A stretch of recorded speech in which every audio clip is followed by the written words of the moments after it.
Welcome, welcome, welcome. It's your boy Pete Rose, Chronic Conversation Live. Shout out to everybody that's going to tap in. Shout out to everybody that subscribed to the page. I appreciate the love. Like I said, we forming the Chronic Conversation family, the Spill ENT Army over here on Chronic Conversation on YouTube.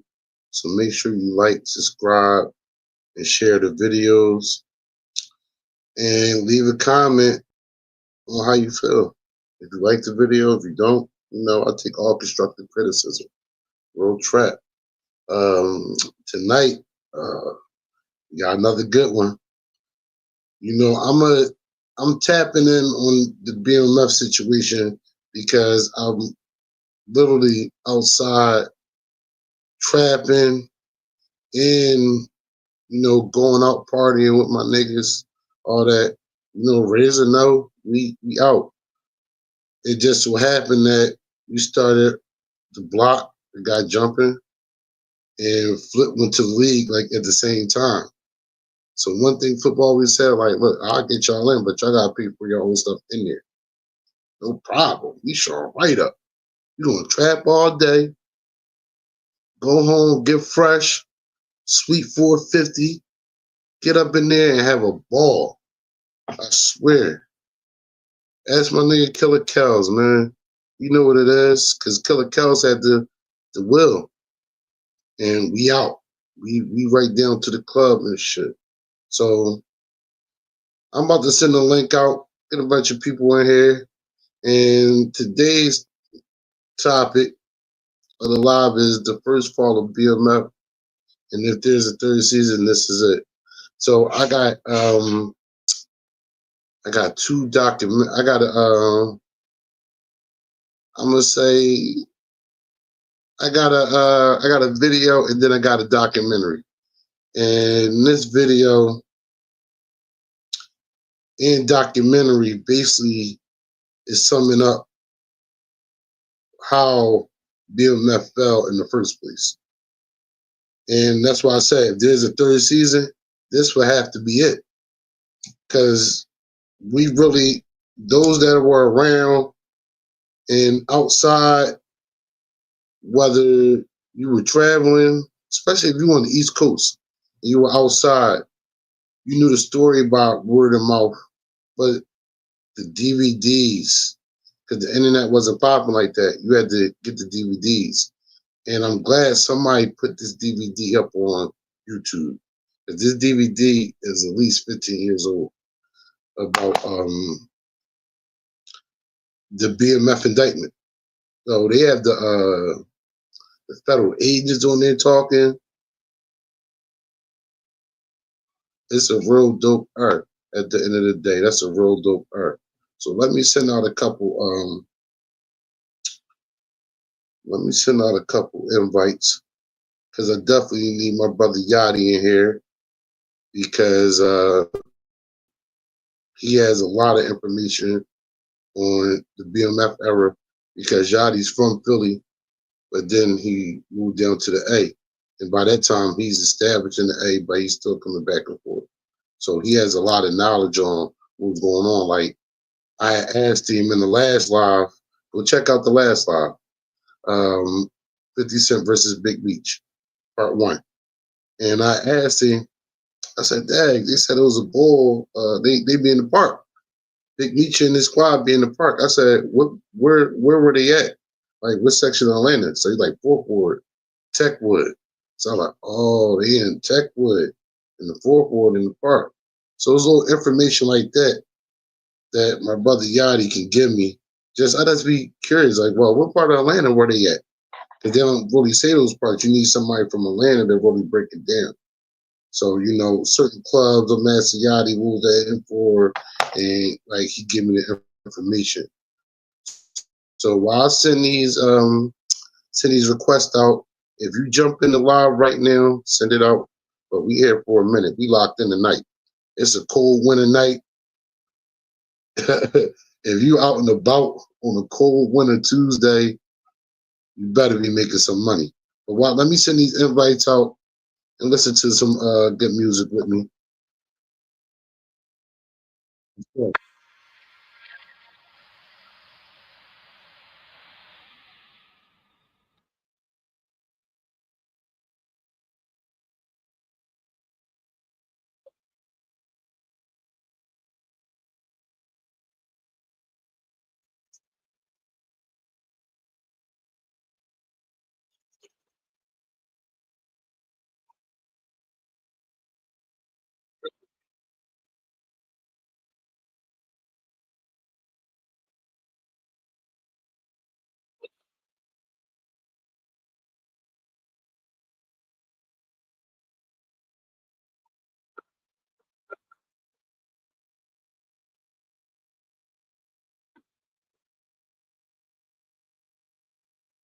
Mm, that's my shit right there. Leak Moss, the Razor, acting goof. He's doing acting crazy. So that's why I said I'm gonna let the live warm up. We're gonna let the live warm up because we're gonna cook tonight. We cooking. I might have to hit the reverse. I'm not sure.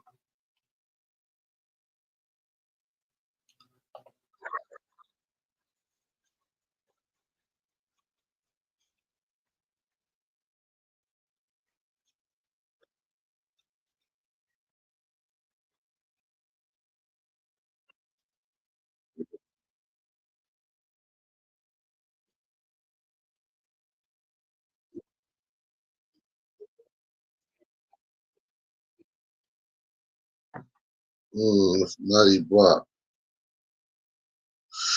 mm,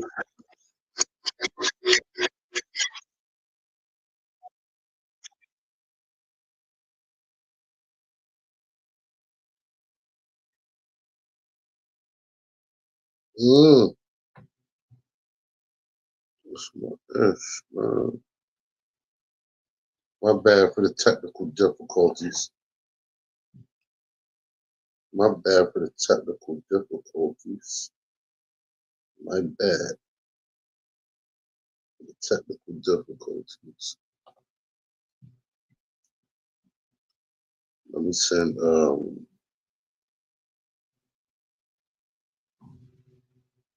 send some invites out because we still on our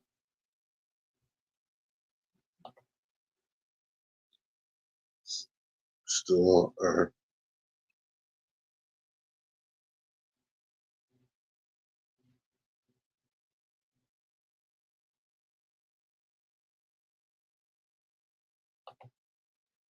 let's see Watson.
Shout out my brother Razor.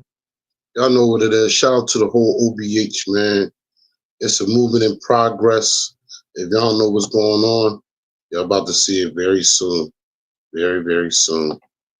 We got a lot of stuff in the works. Shout out Hollywood Home. Got a tour coming up with him.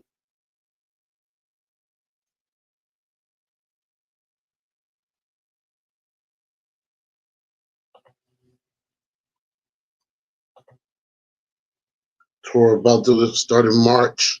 Studio will be up and running in March. Springtime, we working. I'm talking about we working. We've been working, but man, it's time to bring everything into fruition. We're moving real strategically out this earth.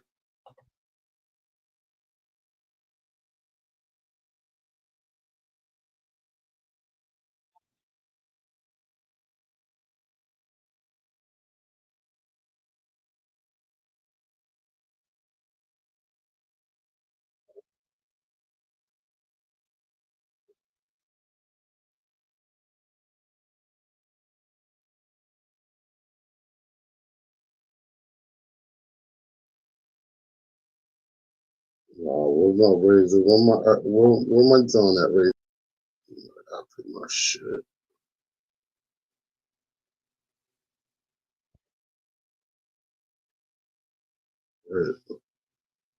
I gotta play my R. Where my R at? Before we even get into the show, well, I'm sending out these invites.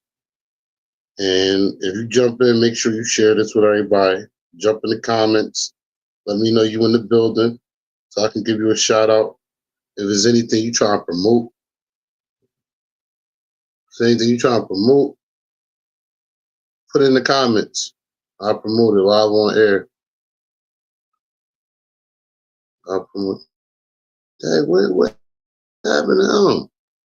Wait till I see her. I ain't see him no more minute. Yeah, Razor definitely got a lot of videos on his joint.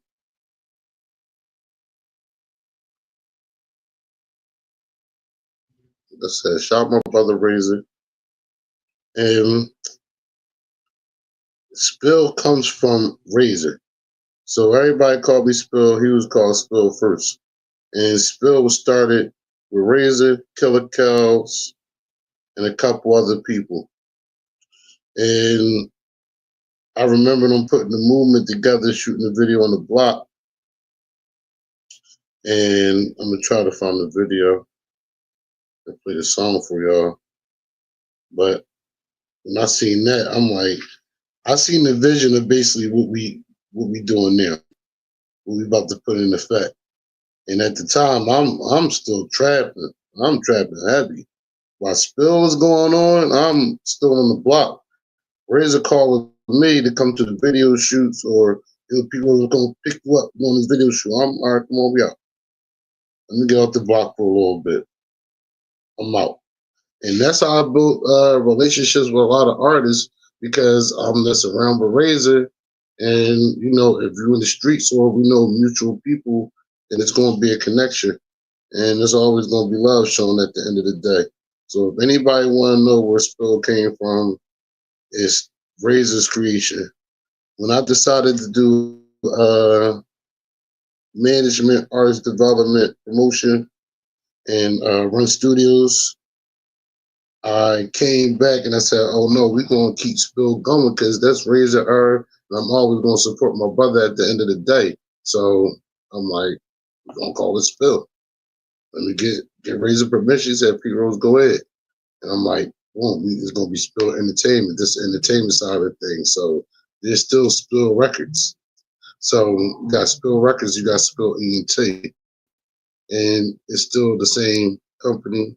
Well, under the same umbrella, two different companies under the same umbrella, but Spill comes from Razor. So if y'all want to know where Spill come from, that's what it is. Razor was already on the. Let's get into some more Ishbama Razor.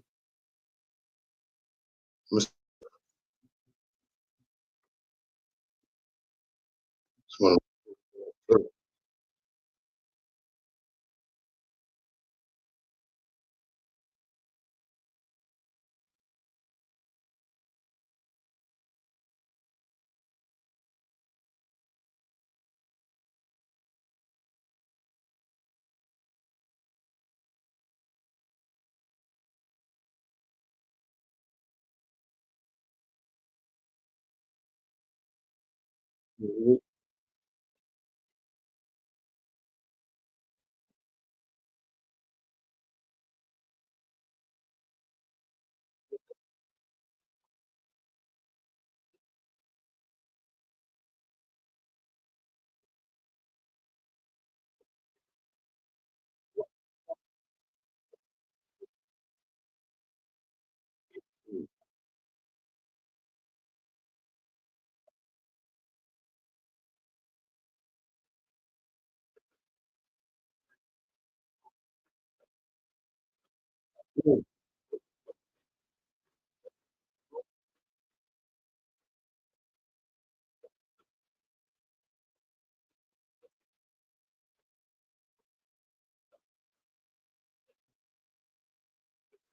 Mhm.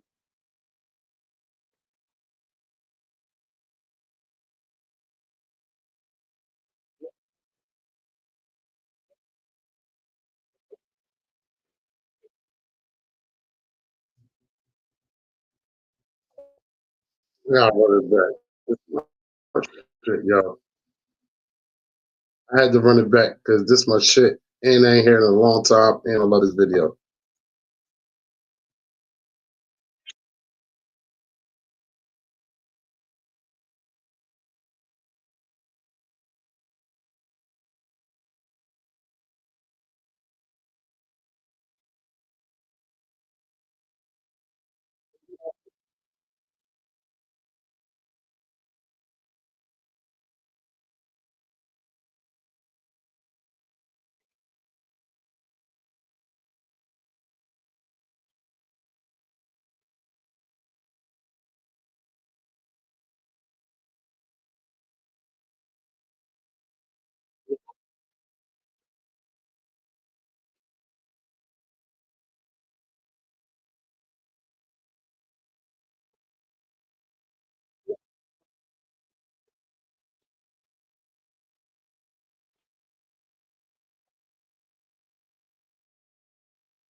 Sniff it.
Private Conversation Live. Let's go.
Oh man.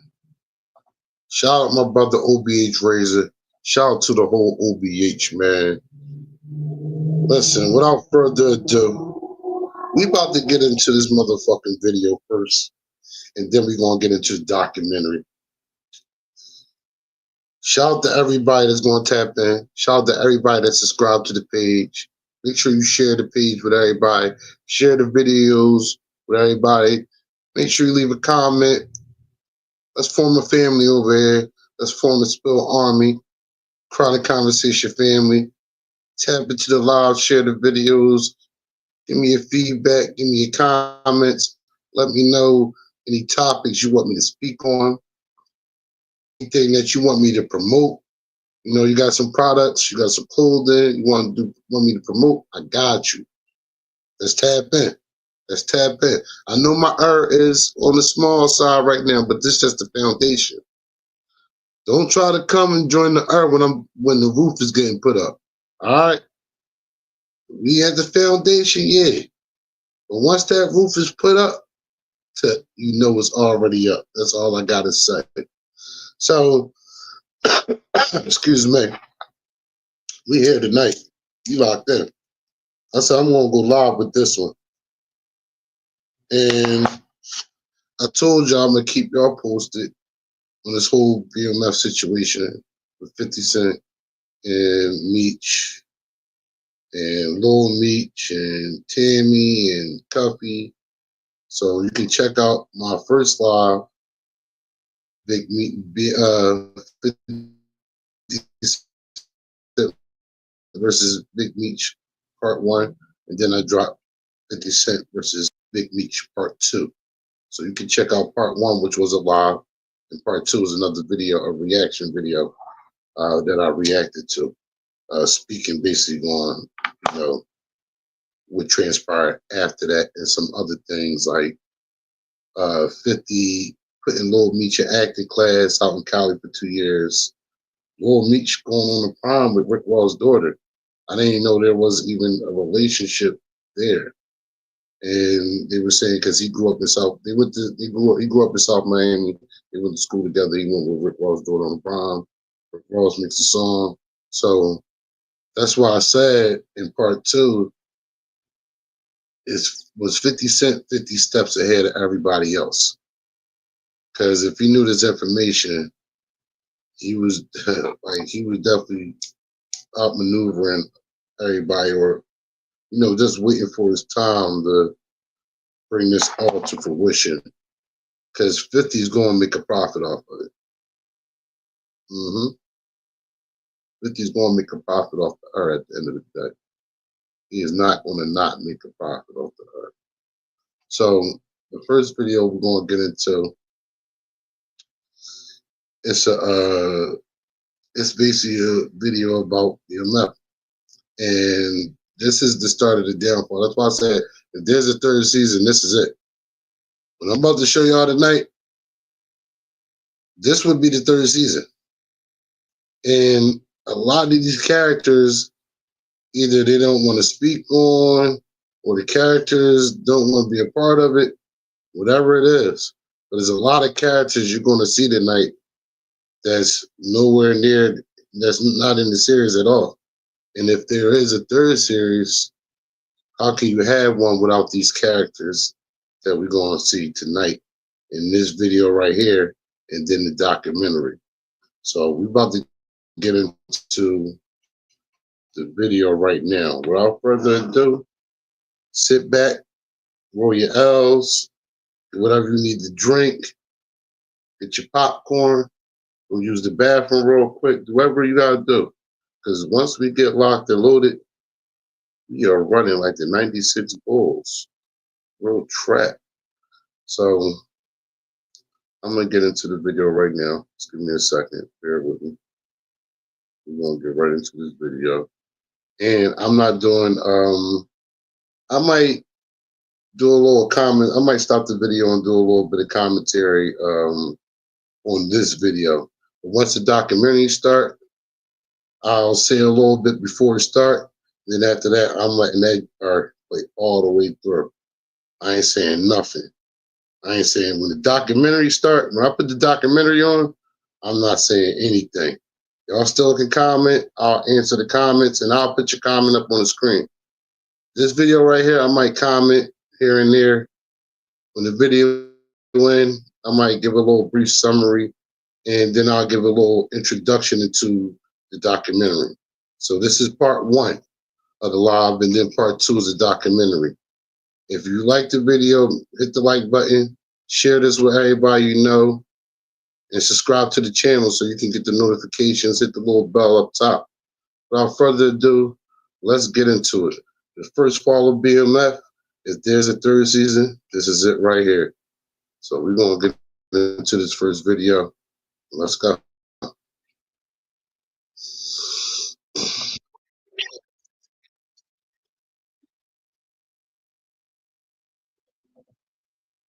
They ridiculed us. They said we doing too much. We gonna be the reason why everybody got off up. The LA with him was gonna tell. This was all the words that was being said back while all the shit was going on. We didn't give he was having a ball outside. It's showing that the goofy.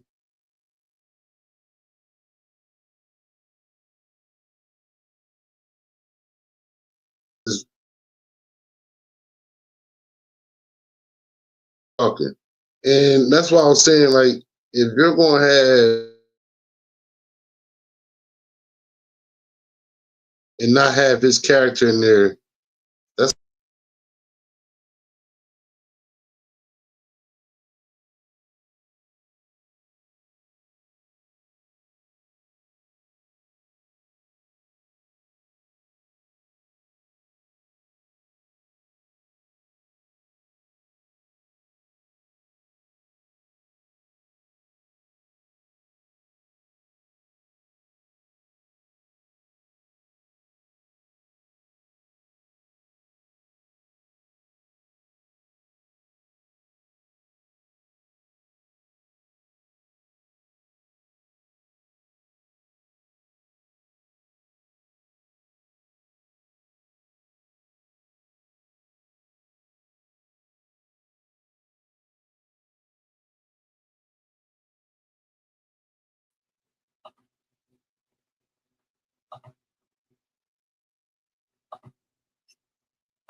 All right, my bad.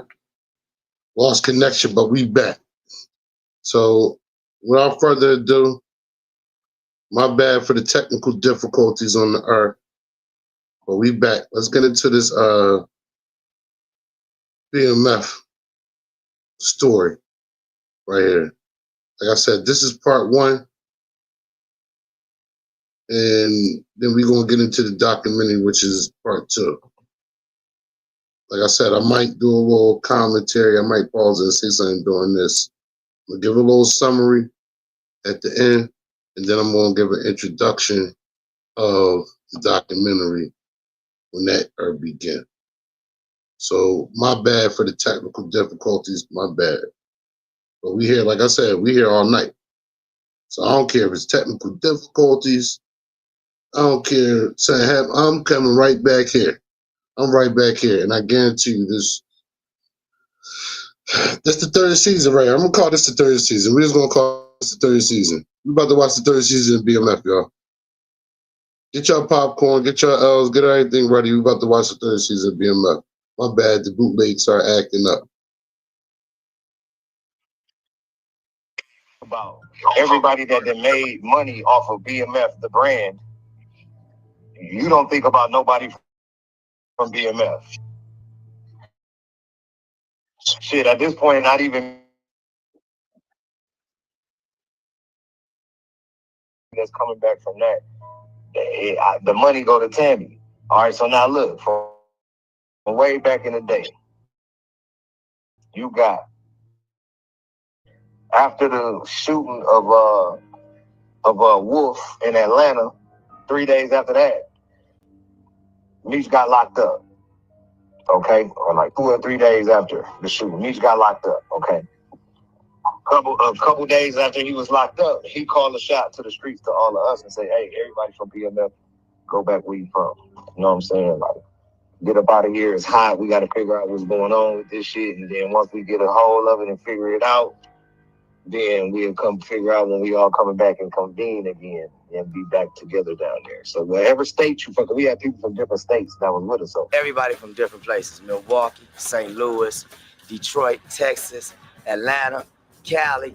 You know what I'm saying? Florida. We got people from everywhere in our mind. Whatever state you from, just go back to your state until we call everybody back. All right, bet. We go back to LA. So we go back to LA. Okay, I had just started a 45-day studio session, $45,000 session, 45 days with Curtis at Patch Road. And on the third day of the session, the studio happened. The fifth day of the session, I was on the plane. We was all on the plane on the way back to LA.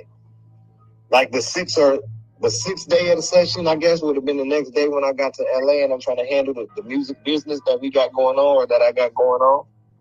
I make a call. I had Jeezy stay in the studio and keep recording. I don't stop the session or pause it or no shit like that. I had Jeezy keep recording. A couple weeks go by, they ended up letting Meech out on a bond, on another. I guess it was a bond or whatever. Before they ended up dropping the charges or whatever, they had him on house arrest, and that's when you guys see the Raw report. And he got the all white on, and he's like, "Man, all this is about Blue Da Vinci. If Blue Da Vinci don't make it, we don't want to make it. I wish I could be there tonight, but somebody will holler at me in the morning." And what we focusing on right now? And I showed this video. Go back to 50 Cent versus BMF 1, 50 Cent versus BMF 2. I showed this video right here. I brought this video right up. Our independent focus is on what Blue Da Vinci gonna do. If he take off, then we take off. When he did that interview, that's when he was on house arrest with this anklet. And during this time, even if you watch that Raw report, it'll show you where Jeezy was at with us at the time. I was just introducing Jeezy to everybody as far as being with BMF at the time. So it wasn't at a point where he was close with Meech prior to the shooting. He was close with me and whoever, like other people that rap or whatever around the BMF shit, but all of that was all the Black Mafia family. They looked at rappers and shit. Oh, no, they rapping fucking with Blue. So they kind of shunned per se. You know what I'm saying? To a certain extent. You know what I'm saying? To blow up, then they all try to jump on the dick. But in the beginning, like, they the big gangsters and you a rapper. That's kind of how the stigma is. You know what I'm saying? So anyway, I tell them Jeezy's and record. And whenever we come back, we're gonna start dropping the tapes and blah blah blah blah blah. Now this my label, my company. I didn't pay for the studio time. My engineer in there, I didn't hire the whole staff, but I just left it running and left Cuz in there recording.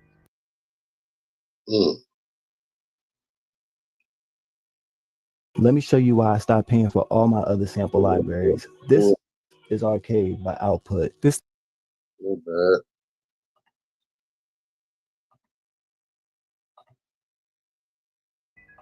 When they let Meech out on house arrest, Meech hit my phone. Hey, Blue, man, I ain't got nobody to do no running for me or do shit, man. I need me some weed, some motherfucking double stacks. I need some bitches from the club up here. I need something to drink up here. Now I got this anklet on. I can't leave the house. I'm like, all right, let me call somebody.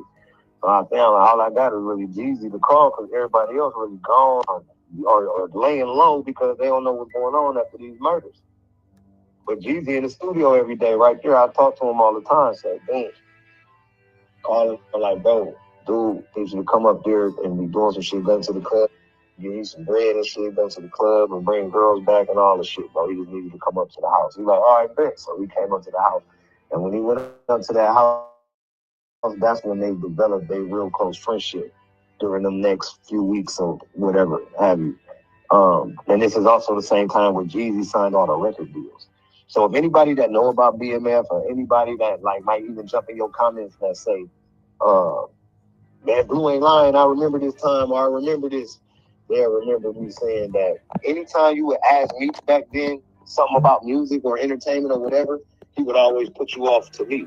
Like, man, shit, bro, you gotta ask Blue. I don't know nothing about that music shit, man. Whatever going on with that music shit, ask Blue, that's his field. So while Jeezy was in my session and making the music, you had like the labels was in Atlanta, all in the studios trying to figure out what was the next thing. You know, BMF was bubbling this shit already, so they was already coming in there when I would be in the studio before I had even started this session. But I was still putting everything together and trying to get the people and the components together and create the music and then release the music, and then we could have something to talk to these labels about. Because that's the point I was at. Of us all starting to record together at the beginning. Okay. But we had the hype. So when the labels come in, they're like, oh, this, that BMF shit. We got the A Room, Birdman didn't even have it at the time. He was mad at Curtis and shit. So, boom, while Jeezy in that room, he did link with Jazzy Faye, which is in the room, end up being in the beat room next door doing a bunch of beats for Birdman. And that's how he get the Boys in the Hood deal with Jazzy Faye, Puff, and motherfucking Block, right? So the Boys in the Hood, a one-off deal. But at the same time, Coach K now started entertaining motherfuckers from Def Jam that's walking into my session. Oh man, what y'all doing here? Who is this? So Jeezy got Coach K, Kiki B, his people that were doing his own business and turning it into their shit. They working a deal for themselves, but simultaneously every night when he leave the studio, he going up and fucking with Meech at the crib. So he telling them shit. Oh man, they talking about giving deal on shit. And Meech like, yeah, shit. Just don't put my name on that shit. Do that shit. It's gonna be on. He's looking at me like it's gonna be on. Like, damn. All right, like hell yeah, bro. I'm gonna let you know what happened if we do it or not. He's like, hell yeah. He on his field rolling around and shit. You know what I'm saying? So next thing you know, bro, I get a call from Jeezy, and Jeezy like, I just did it for the family. I'm like, did what for the family? He like, I just signed a Def Jam and Puff. Bro, I got 2 record deals at one time. This shit finna go down. I'm like, what you mean? I'm like, when? Like, how, bro? I only been gone 3 weeks. You already signed? I'm like, hold on, let me call you back. I called Mitch. I'm like, bro, what's up? Talking about he done signed record deals and all this shit. What's up? He's like, yeah, man, signed the Def Jam. I'm like, huh? And now I'm talking to Zah, so I'm like, I'm confused as fuck. I'm like, so I'm like, how? I'm like, when? I'm like, who's a part of the deal? How much was it for? Like, when did it happen? Who signed it? Like, did you get money? Like, where we at? I'm like, I'm confused as fuck, bro. You feel me? And then came to some shit like, yeah, nigga signed a deal. Like, damn, nigga, sound like you mad. I'm like, what? He like, don't you got houses and cars and shit? You straight anything you want? Cause I need to get at me. Like, I'm like, oh my God, bro, this can't be this fucking, bro. He can't be, bro. Like, as smart as he is in these streets, bro, he can't be like this on regular life, bro. It can't be true. I know this ain't allowed this young to motherfucking sign away from us, bro, while he been sitting here with this day in, day out, while it's been in my fucking studio session. Flexing like he's gonna get BMF. So, hold on, cuz I know this ain't happening. And so then, you know, Meech with his influence, and nigga, Jesus got all the homies, like, what? Oh, yeah, this song. I'm looking at everybody like, so don't nobody understand that we have been cut out of all the money, so anything legal that we would have been doing, I guess, for the next 1 to 2 years, we might as well keep on doing what we're doing now, huh? You know, ain't nobody looking at it like that but me. Yes, because then nobody else do the music and shit but me. Until I start adding artists like Jeezy and shit like that to the situation. All the rest of these do what Meech got them doing. I'm the that do all the music and shoot the videos and go to the studio and record and do all of the shit. So everybody else felt like they was on BMF, no ENT. You'll hear like Uwe and some certain, even though he did ENT, but not for BMF. But you'll hear that be saying they from BMF to separate themselves from whoever was supposed to be doing music with BMF and show that we don't do music. Like, that was the dumbest shit I seen do ever. Them niggas go publicly basically to say, we ain't rappers, we drug dealers. Like, that shit was dumb as fuck. No ENT was the dumbest shit that I seen them try to create out of that BMF shit, to me. Because it's just purporting that you don't do no music, you Black Mafia family, you do the other shit that they talking about, basically. Like, that's what's going on. Like, that makes you cool, I guess. At that time, how people felt. We ain't no rappers. We the real gangsters if you're not the rappers. But see, me, I'm trying to add the artists and shit to the shit because I know where we going. I know the kind of money I got to work with to market this shit. I've been around these rappers and all this shit for long enough to see what I'm into. I understand the marketing and how the shit works. And I'm on the way of doing it. That's how you know all these people like Meech and all that. Didn't nobody worldwide know what Meech looked like or what he sounded like until I started putting him in front of cameras. But anyway, but so boom, and he signs all the deals. You can see in the Raw report, like at the beginning of the Raw report is split. We start filming it when I started the first day of the studio session. Then the shooting happened, so we stopped filming the Raw report. Then when we came back, we start filming again. But by the time we came back, Jeezy already had the record deals. I felt like now I got to rush and I ain't fucking with no more artists. I'm going to put all the money behind myself. I'm not going to fuck myself and now I got to do it all on my own. So it kind of backtracked me. All the 2 years that it took for us or however long we was fucking with Jeezy to get him to that point where people knew who he was. Instead of promoting it for myself, I'll promote it all for him. But now he done ran off with all the glory and signed with Coach K and Kinky B with his own label to Def Jam. And left us out, but he kicking it with Meech every day. Like, yeah, we cool, we best friends. Like, you ain't never get no money from none of this shit. What?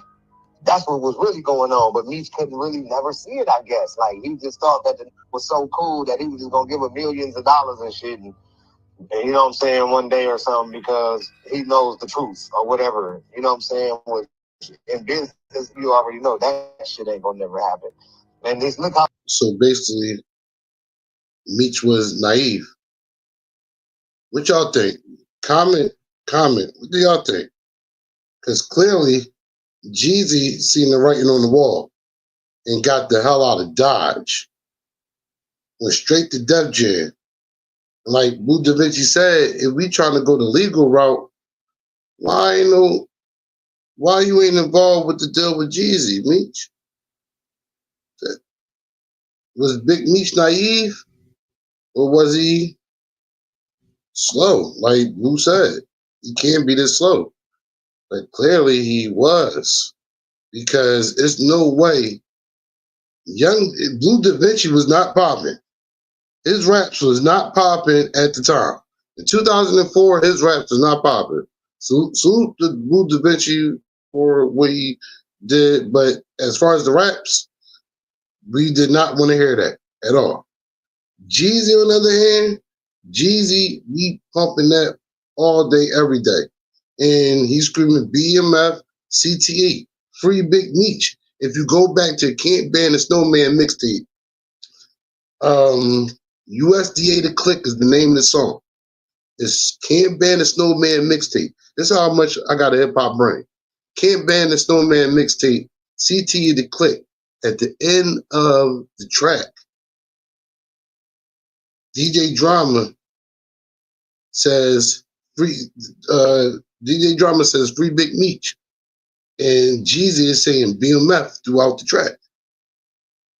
So you would think that, and I guess we just assumed back then that when Jeezy signed, that BMF got some of that money, and that's how Blue Da Vinci was able to start his career.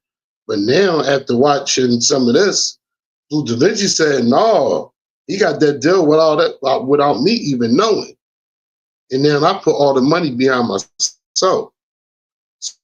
So that's what I'm saying. His videos, and then the record labels are trying to put Blue Da Vinci on next. But that wasn't the case. Jeezy got them deals and finessed.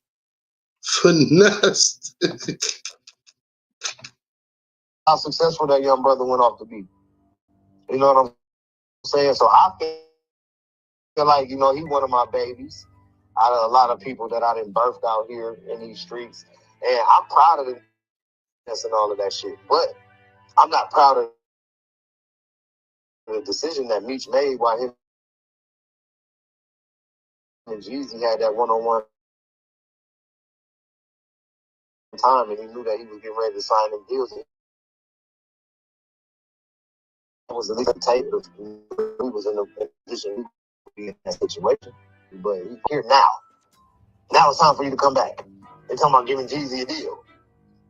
He told me to come back way after. It was a long time after that. Jeezy had been had his deal.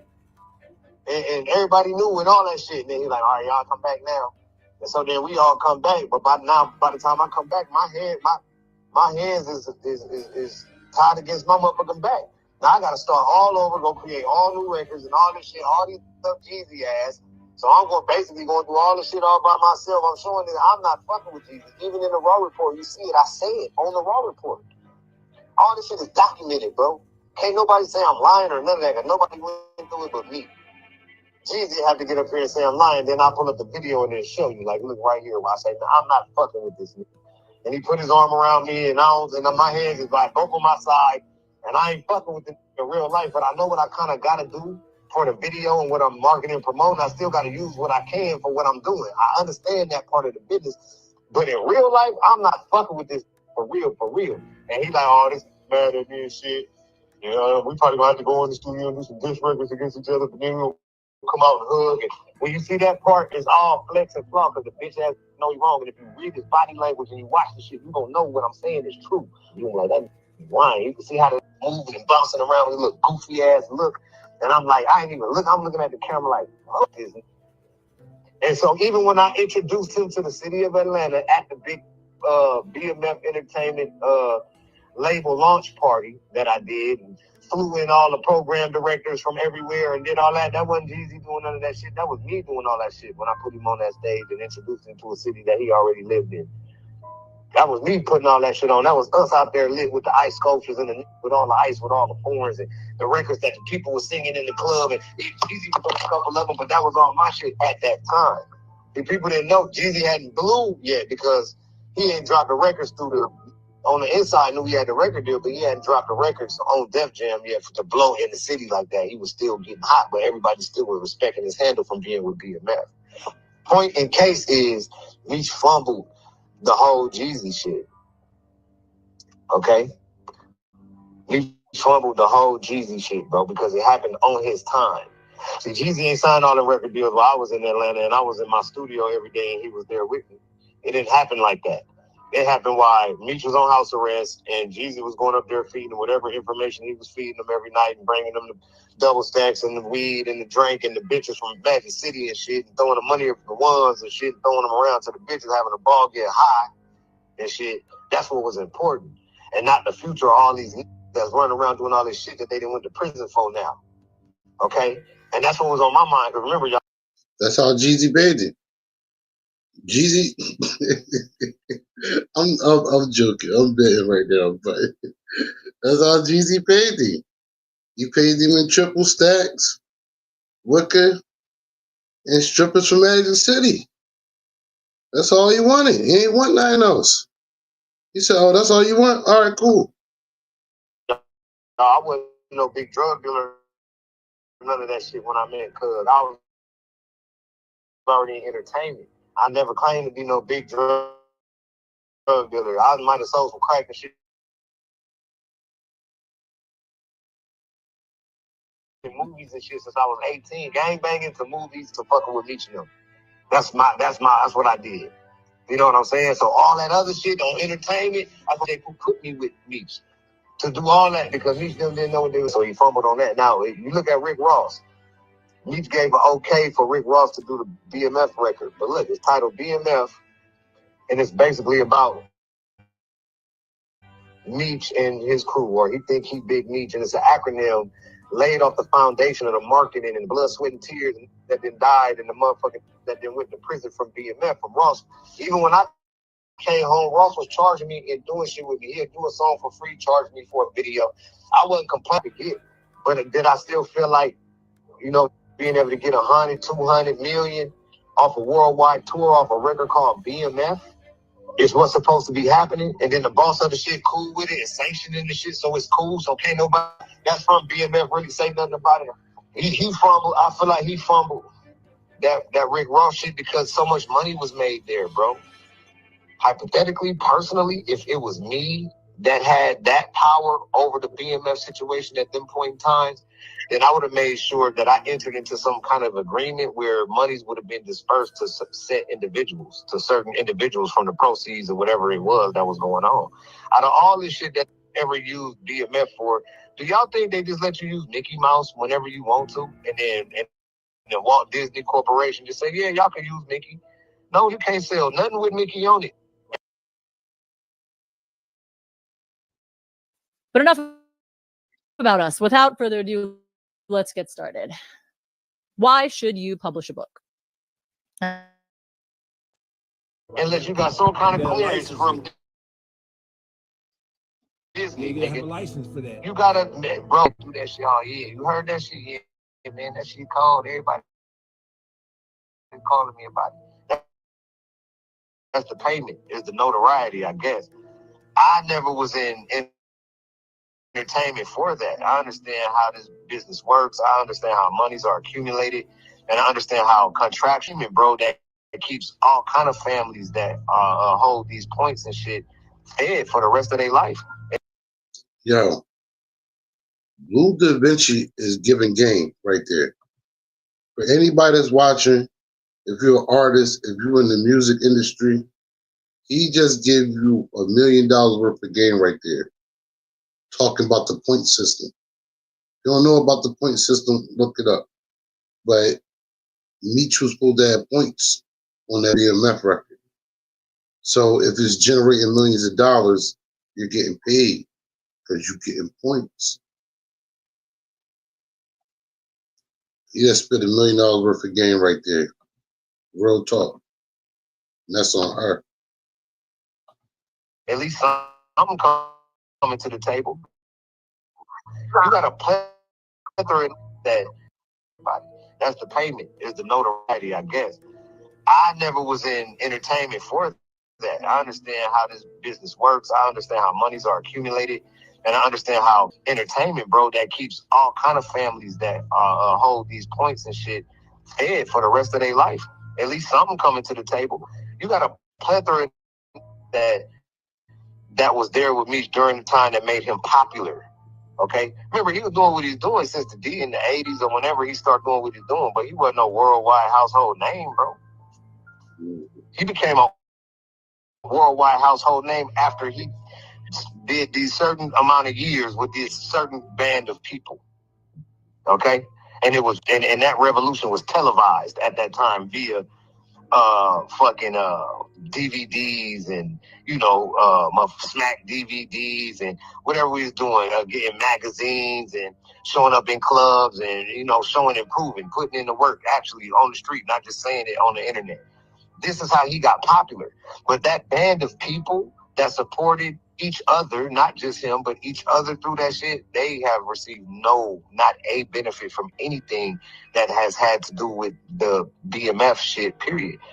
You gotta remember, bro, I mean, sad to say and not taking no shots or nothing, but T-Side denounced BMF when we was out there in Atlanta getting it in and making a name for the shit. Okay? They turned into 263. They told everybody, call us BMF, that's them, that's their shit. We 263. They got all their tattoos branded. I'm talking about rebranded. They sell all the clothes, merchandise, weed companies, everything turned into 263 because they were rebranding. They didn't jump back over until that movie shit became official and then T became involved with it and shit. Then they back was on some BMF shit every once in a while saying it. They really don't be claiming BMF still, to be honest with you. That shit just for hype and clout, where they fuck with the BMF name tag. To be honest, and we gonna be honest and put the shit on the floor. T and them didn't fuck with us while we was in Atlanta doing that shit we was doing. They ridiculed us. They said we was doing too much. We gonna be the reason why everybody got fucked up. The LA with them was gonna tell.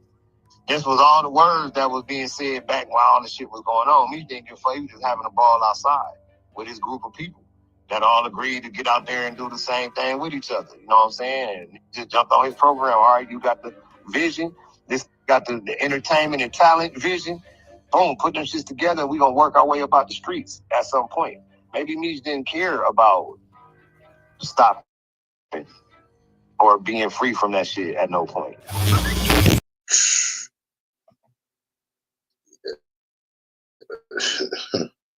Yeah, that's crazy. Looking back in hindsight, that's crazy. And I'm glad I played that video first because I was just going to play the documentary. I found that video just doing my homework. And it's perfect because that's really the start of the downfall. Jeezy going to sign somewhere else, and there's really no legal outlet for BMF. BMF is just the streets. Like you said, I didn't sign up for that. You said I went from gang banging to music to meeting them. So, man, that might have been one of the first things to bring the empire down. Big Meech not officially signing Jeezy, or even if he didn't sign Jeezy, just something like points or something where, if he make money, you make money. And, that money can go to Blue Da Vinci or whatever you wanted to, but you would have had an outlet to get off the streets. That's where I'm baffled at, that Meech didn't take that opportunity to go legal. Like the hustlers usually say back in the day, I remember, you want to do this shit so you can invest in something legal, so you ain't got to do this for the rest of your life. And for him not to miss that opportunity, he definitely fumbled that bag. He definitely fumbled that bag on earth, for real. And what did you? I thought yesterday he signed up for the B Entertainment, and Meech said it in that video when he in all white. You want to be like the next Def Jam and Death Row and No Limit. But when Jesus, it's time to do the business. I ain't time to do the business. You the boss. Yeah, he fumbled that, John. Don't fumble in that bag. I think T and them was like, oh no, we definitely gonna separate ourselves. Because you had the outlet for us to, go legit with Jeezy. Because Blue Da Vinci, he might have had the connections and know how to do the promotion, but the rhymes, it wasn't it. Jeezy was it. And clearly, if Jeezy got a deal, if Blue Da Vinci was hot, they definitely would have asked for him. They would have wanted to sign him too. But it was like, Nizar, we don't want homeboy. Like I said, There's no shade to do Da Vinci, but the raps was just trash. Nobody was messing with his raps at the end of the day. So that's the first part of the first fall of BMF. If there's a season, if there's a third season, that's it right here. Just like that. It's starting with episode 1 and 2 is starting with Young Jeezy getting the deal and leaving BMF out of it. BMF is not a part of no music deal whatsoever with Jeezy at all. And he bounced. So this next video, this the documentary. This is a documentary that came out back in the day. Like I said, this got to be at least 15 years old. And I'm glad somebody had the DVD and was able to upload this right here, because I remember watching this drum. And when I heard the stuff on here, I couldn't believe it. I really couldn't believe some of the stuff I was hearing on this drum. But this goes in depth with everything. It tell you how they were watching them. It tell you how the indictment happened. It tell you everything. Like I said, this is the first fall of BMF. The second fall was the situation with 50. This is the first fall, how they got all the time and all that. And it's crazy because it sounded like if you was down with BMF, you got nothing out of this at the end of the day. Even when Meech came home, it seemed like anybody that was BMF or locked in with BMF, you really got nothing out of it. That's what it seemed like to me. If y'all see something different, let me know. But let's get into the documentary. The documentary is called The Rise and Fall Documentary, BMF. Born every day. No alarm bells rang when an obscure but very well-funded entertainment company named Black Mafia Family, known for arriving in lavish motorcade, congregating in droves, and buying out the bars and elite clubs in every major American city. But that was the culture. That was the business. By 2005, their brand had taken hold. BMF was regularly associated with A-list hip-hop acts such as Young Jeezy, Slim Thug, and Fabulous. At their high watermark, billboards that read "The world is BMF's" could be seen throughout major American cities, seemingly a testament to their success in the entertainment industry. But by the end of 2005, a sinister shadow was cast.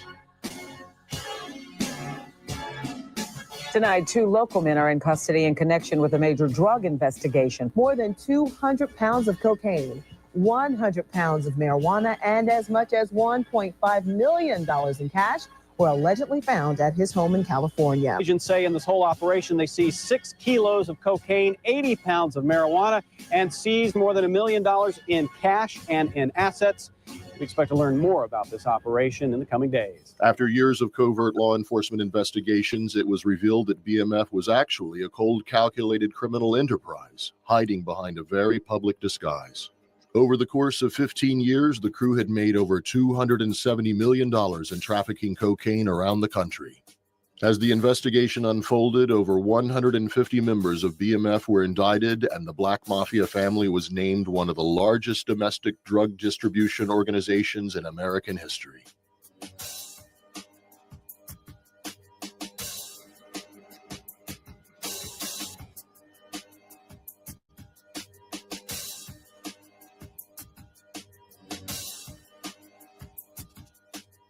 If you go out on the streets of Atlanta today, every street corner's got a guy that wants to commit a crime. Every street corner's got a guy that thinks he's the best drug dealer out there. But you do have to ask yourself, was there something interesting or different about these guys? These are the guys that were willing to go one step further. They were the guys that were willing to innovate one step more than the next guy was. Incredibly self-confident, strong-willed, and willing to think outside the box. In order to run a big operation the kind that BMF did, you've got to be a planner, you got to be a thinker, you got to be someone who can imagine a future, where your business is growing and where your reach is growing. And most of the guys that you talk to on the streets, they're interested in getting their money today, right then, right there. And these guys, I think, they were willing to think beyond that. They wanted something bigger for themselves. You have these two brothers who came from Detroit, came from nothing, and built like literally a $270 million by conservative estimates organization employing 500 people. Everybody who's described it to me, who's worked on it, has called it the biggest case they've ever worked on. The whole idea of a black mafia family was like a ghost story. Cops told it like you would tell it to your kids. There was no presence. You didn't see them anywhere. But if you asked people on the street, you mentioned BMF, they wouldn't talk about it. So it was very real to the people who were selling drugs and doing drugs, but to the rest of us, we had no proof that that existed. Truthfully, a lot of stuff that sounded like urban legend, it sounded like too big and too much to be true. But that they were large-scale cocaine distributors moving hundreds and thousands of kilograms of cocaine in multiple states around the country from coast to coast and essentially living like celebrities or better than celebrities. They were taunting us. You know. Hold on. I wonder, main man right here that's blacked out, I wonder if this the agent that Tammy started working with when she got the first boy locked up and got the 50,000. Because it says DA Special Agent JS. I gotta go back to the other video and see what boy name was. Because he's the lead investigator of BMF from 07 to 2010. It was probably no secret to them that we were after them. They just thought they were untouchable. They were far enough removed that nothing was going to happen to them. One of the investigators said, all cocaine is 3 generations away from BMF. One part entertainment company, one part street crew, Black Mafia family was an urban dream come true. The combination was so seductive and so lucrative that during the peak, 400 cross-branding, right? You got the music, and you've got the product, and you've got the women, and you've got the the image. All these things are kind of playing off one another. If you're talking about music, if you're talking about the drug trade in those days, everything was connected with BMF. That name just kept coming up over and over again. The mystique just built over and over again. It took a lot of ability and leadership skills to hold together all the moving parts that they had going on, just like it does in any corporation or business. They structured it like an organization where they had like their top level, the CEO, the COO, the CFO. Then you had your middle managers who managed each one of the different cities in the different states. And then you had your logistics, your couriers. They were a very good crew as far as a drug organization. They were really, really organized. They had a lot of people working for them. They had a lot of people eating off them. There's the caricature and the stereotype of what a gang leader is or what a drug lord is. It's New Jack City, it's Scarface. But the reality of it is you get success through planning, through patience. And I think those guys, they had a much more sophisticated view of what this was about. They didn't say, I'm the drug lord and I'm going to act like a drug lord. They were focused on making money. At the top of the organization stood 2 brothers. Demetrius Flannery, or Big Meech, was the face of the organization, the press-friendly CEO. Demetrius tended to be more flamboyant. He was more public. He had a bigger-than-life persona, and he liked portraying that. Terry, Southwest T, was the younger brother and had no interest in the attention. Seldom seen, he was the architect of the operation, the planner, the mastermind. Terry was understated, very protective, and very shrewd. Terry, on the other hand, was a businessman, was every bit as influential and competent as Demetrius, but tended to like to try to fly under the radar and stay low-key and low profile a little more. Terry was the quiet one. Terry was the brains behind it. He enjoyed his lifestyle. He ran it more like a business than maybe a family. Right here. This part right here, they're going to give you several phone conversations. This where it get, listen, let's pay attention from here on. I ain't saying nothing else Let's lock in. Like, subscribe, and share. Lock in. Hey, happy holiday to y'all, man. What y'all got up for the holiday? Hey, man, I'm trying to get everything together before next month kick in, man. And I want to get your apartment cleaned out. Take care of that. I was just coming up with a plan, but I need you. I need you to make... Arnold, all right? I don't like fucking with Arnold. I'm going to have to go with You have Arnold. no choice. Don't do it. That's who you fucking with. I don't got a number on him, I'm going to tell him to call you. That's who you fucking with. Oh, okay, then. Now, just quit doing what you want to do and do what I tell you to do. Yes, sir. Yes, sir. Arnold call you. All right. Everybody move like brothers, and everybody from different places. Milwaukee, St. Louis, Detroit, Texas, Atlanta, Cali, you know what I'm saying, Florida. We got people from everywhere, and everybody move as one. Everybody is prospering in some kind of way, in their own way. Every man plays his own role, and everything starts with the leader. I'm a good leader, so I got good people that follow. You know what I'm saying? It's simple.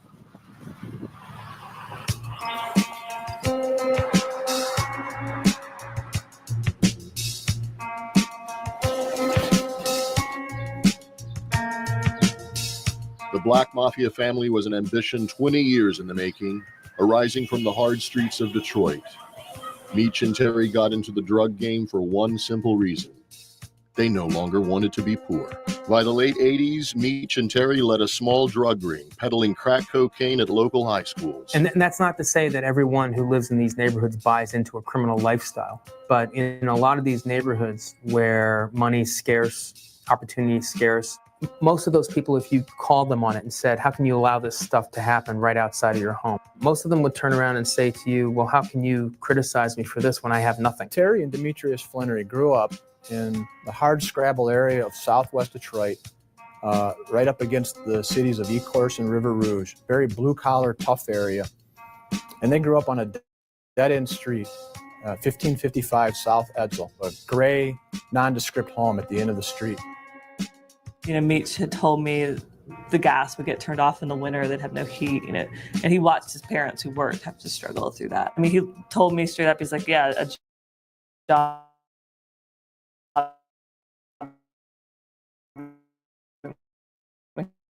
McDonald's wasn't going to cut it. I learned that there was another route for me. He's very unapologetic about and making a buck, but they don't have this monstrous organization and don't have the leadership skills and aren't as charismatic as they are in 2000. You have reached the Sprint voice mailbox of 6331. To leave a voice message, press 1 or just wait for the tone. White boy, SOS, she left me in the jungle, man. It's the jungle out here, man. If you are satisfied with your message, press 1. To listen to your message. The Flannery brothers were on DEA's and IRS's and other law enforcement agencies' radar for quite some time. The Detroit DEA, headed by case agent Bob Bell, had been investigating another drug trafficking crew called the Puritan Avenue Boys. In fact, Demetrius Flannery was arrested along with a Colombian in Detroit back in 1994. However, there wasn't enough evidence to charge him. So there was information out there for years about the legend and the prowess of the Flannery brothers. They had become too big and too prolific and needed to be investigated. I know they watch. I know they watch. I know they watch. I know they watch. I know they watch. In a complex case like BMF and tracking down the two brothers, there were numerous vital steps that the DEA took that enabled them to put together a case that stands close to 10 years and involved the efforts of numerous branches of local and federal law enforcement. And it was a logistical nightmare. And the only way we were successful was by working together with our DEA counterparts, IRS counterparts, and other law enforcement counterparts all over the country. As far as nationwide investigations, this is, the biggest one I've ever been involved with. And we built that relationship up, built up trust, and we shared information seamlessly. My job is putting pieces of a puzzle together. A huge organization that's stretched across the whole United States. You just don't put that together in one day. It takes a lot of time, a lot of man hour, a lot of cooperation with all the federal agencies and local PDs. If at any time any law enforcement wanted to take down their part of the case, this case would not have ripened to its fullest extent. With the constant threat of law enforcement, snitching, and violence, Meech and Terry needed unwavering loyalty from their crew. Meech's natural generosity was the greatest reinforcement. It don't make no difference if you the maid or if you the motherfucking bodyguard. Everybody get extras around here, friends benefits. I'm driving this tonight. It's gonna be like, oh, who is that? That's Blue with the GT Cool. Anything that you can do to engender loyalty is going to work in your favor. Companies and corporations do it through incentive programs and bonusing. In the criminal underworld, people do it through relationships. Hello? Going up, though.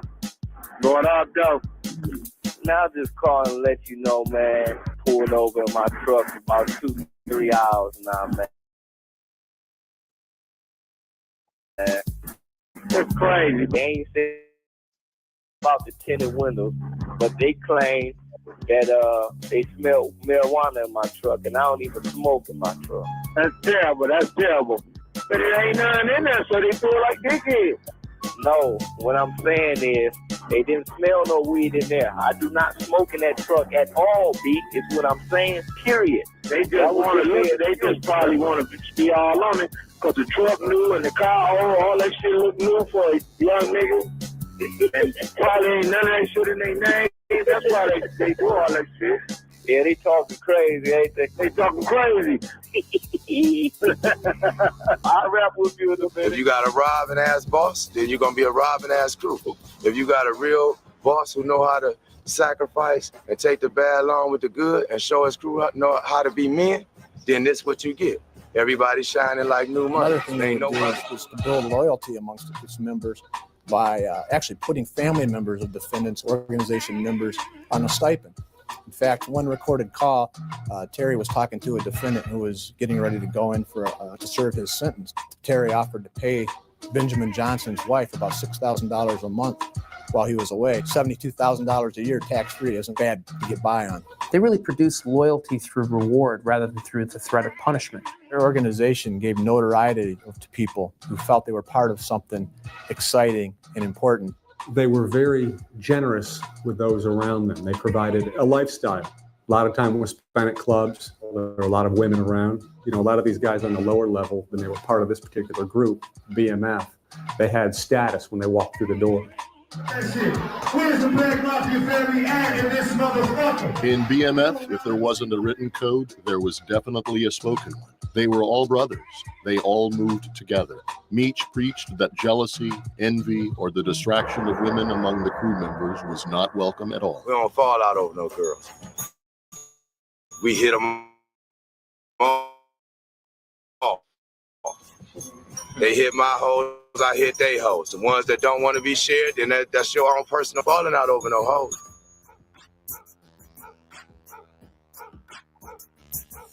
From the onset, Meech and Terry proved to be resourceful business partners capable of capitalizing on every opportunity. When Terry was younger, he was a bystander to a shootout, and his right eye was grazed by a stray bullet. Doctors botched the surgery, and he was awarded a cash settlement, so he used that money to establish a legitimate sedan service in Detroit. The sedan service not only provided a legitimate front to wash the drug money, it provided a discreet method to transport large quantities of drugs. But that actually became sort of the skeleton of a much more advanced fleet of vehicles that would eventually move thousands of kilos of cocaine across the country. Yeah. Hey, boss. Did the black car get to you? No, the black car, no, it's not. But the gray one left yesterday. All right, that's good. Ashley, do they want to go home or do they want to get in the black car when they get there? He said he rather go home. He said he got some things they got to take care of. All right. I got him to go home while I have Papa take care of it. Prior to the PA Boys' takedown, law enforcement had perceived the brothers as mid-level traffickers, small-time players in a much larger stage. In the mid-90s, these guys are at times delivering $200,000-$300,000 to individuals who are sending that money down to St. Louis and on to Colombian sources. That's who they are. But as the DEA started to build contacts and sources, an entirely new image was coming to light. What happens is in December of 03, early 04, Bob Bell, the other DEA agents, start contacting their sources to try and get as much information as they can on the Flannery brothers. Now they start hearing stories about Terry's got a mansion out in California, Meech has got places down in Atlanta, they're driving all these high-end vehicles. That's what you're hearing from sources.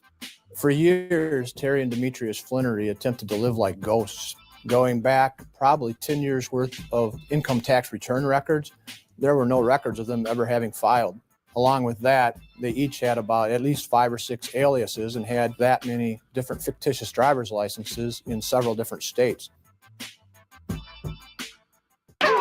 From the mid-90s to early 2000, Meech and Terry went from a $1 million a year business to a $1 million a week business. The only way to achieve that kind of growth in the drug trade is to increase the supply of your product, and that usually means cutting out middlemen and getting closer to the source. And you look at the industry with the drugs and how the movement of drugs come here in the States, the American blacks don't really control that trade. Demetrius Flannery went out to California. He just went out there looking for sources. He hooked up with one of the co-defendants, Wayne Joyner, California guy who knew some Mexicans. Meech and Terry may never have risen above middle-class dealers had they not met Wayne Joyner. He became one of the Flannery brothers' key people. Wayne Joyner was a drug trafficker from California who had good connections.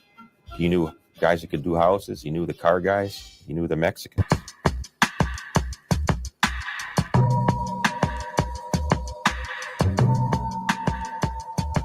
The Colombians are the world's major producers of cocaine and were back in the 80s and 90s. But when the DEA started to really hammer the cartel's transportation through the United States in the Caribbean and Florida, then the Mexican trafficking routes became more important, and they started paying the Mexican traffickers to take the cocaine into the United States through Mexico. Eventually, the Mexican cartels took over all the transporting of the cocaine and getting it into the United States, about 90% of all the cocaine. Securing the Mexican source provided Meech and Terry with almost an unlimited supply of uncut cocaine for a substantially lower price than they could get from any U.S. distributors. That they were purchasing at the time for $15.5 per kilo, and the BMF organization was moving at least 600 kilos a month. This allowed them to literally corner the market. Not every even top level drug dealer in a major city ever gets to that point. You have to have something special to get the trust of the cartels. They expanded their enterprise, establishing hubs in 11 states to unload their product. Terry moved to California to receive the bulk shipments, and Meech moved to Atlanta, which was an ideal distribution hub for all of Eastern America. There's about 10 different highway routes that you can take out of the city to get out of here. And that route going from Florida all the way up through to New York, Philadelphia, and Boston, you got to go through Atlanta to get to those places. It's just physically, it's a great place to be. And also, it's a big enough city and already has enough of a drug culture of its own to provide cover for those people who are moving through the city itself. Atlanta was definitely becoming a strategic location for the drug trade. But the culture of the 90s, Atlanta had become a hotbed for activity for the hip-hop industry. Rappers were playing the streets with mixtapes, and famed producers like Jermaine Dupri, Outkast, Goody Mob, and Ludacris were attracting national attention. Hip-hop as a business has two very distinct worlds, the streets and the boardroom. As it became mainstream, hip-hop started generating more money than anyone expected. With the connection to the streets comes the element of the criminal underworld. There is no secret that hip-hop record labels were being started with drug money. Jay-Z, for example, has always been honest about his previous life and how he left paper bags filled with cash for radio DJs. Meech, too, was captivated with the allure of the music industry, and as he gained more money and power through his ever-expanding drug empire, he set his sights on conquering a new frontier. When the Detroit DEA decided to investigate the Black Mafia family, they knew the organization was going to be tough to penetrate. It was such a tight-knit group. There was no way to get somebody in. We could make buys from the underlings, but as far as getting somebody into the organization itself, it wasn't going to happen. But early on, Bob Bell and his team got a lucky break. Using confidential informants enabled the investigation. They were able to identify a phone number for a BMF manager named Benjamin Johnson. Shortly after, they successfully got a court-ordered wiretap to listen in on his phone calls. After only a few short weeks, the Detroit DEA struck gold. A couple of weeks into the wiretap, we intercepted a call. We didn't have the person's name, but we immediately knew that it was Terry Flannery by his commanding voice and Benjamin Johnson's respect and deference for Terry. What up, though? I need you to fly to Florida and drive this car back to Detroit for me. Okay, when you need me to do that, sir? As soon as possible. Okay, that's not a... Fly to white boy. Yes, sir. You gotta drive this car like you got some sense, because a hurricane gonna come that way. Okay. We immediately knew we had Terry and knew we had an important phone to target for the next wiretap. Getting a wire on Terry's phone was the turning point in the DEA's investigation. They had finally infiltrated the inner sanctum. For Meach and Terry to successfully run a nationwide trafficking organization, they needed to establish a protective infrastructure. They set up stash houses in key hub cities, always in other people's names, and usually in mansions and upper-class neighborhoods. There is something that you get for living in those kinds of neighborhoods, and one of them is it's a safe place, not just in terms of keeping it away from the police, but in terms of keeping it away from other offenders. Somebody knows that you got $9 million worth of drugs in your house. They're going to come looking for it. The various stash houses had nicknames. There was the Elevator, the Gate, the White House, and then there was the infamous Space Mountain, the modern multi-million-dollar enclave that had a perfect wraparound driveway for limos to deliver 200 kilograms of cocaine, located in the heart of Buckhead, the wealthiest neighborhood in Atlanta. Buckhead residents are snooty. They don't like outsiders, but how a large national black organization managed to, with the flash and the bling and the rims and the cars and the girls, how they managed to do this and nobody complained in a neighborhood where they complain if your dog walks on your curb. Even the day we took everything down, we had more people on our backs about that. We were making noise. But it was like, we made noise, but they never complained about him. In charge of the stash house was Jabo Brown, Meach's second in command. Jabo was really just kind of being like the general manager of BMF. He would be like at the stash houses when the drugs would arrive. Like Meach would never be in the same room with drugs or anything like that. So it's almost like doing some of the dirty work that Meach really couldn't do or wouldn't do. So he was the guy who was really just running the ships for him. Another innovation that the two brothers used, which was not all too uncommon, was sophisticated traps in their vehicles to hide the cocaine and the money as they moved city to city. When you have cars like this and they want to build secret compartments, how does that work? You have people that sell jewelry for a living. They need to carry around their products. They need to carry around money. Sometimes they have weapons for their personal protection. It varies according to what you want to put into the vehicle. Basically, in a vehicle like this, we could take this entire area. We could take that carpet and we can cut it. We can reattach it to a piece of aluminum and bolt that to a welded enclosure under the vehicle. Then we can make that piece pop open. We can make it motorized up. We can make it airtight. We can make it waterproof. We can make it however you want it. And there's nothing there. You could take this vehicle back to GM and they wouldn't even know it was there. They had a Lincoln limo. They had about $1 million in a secret compartment. And no one was able to find this money until 2 years later. They can be built that sophisticated. Yeah. Every vehicle was a moving trap. They were amazing.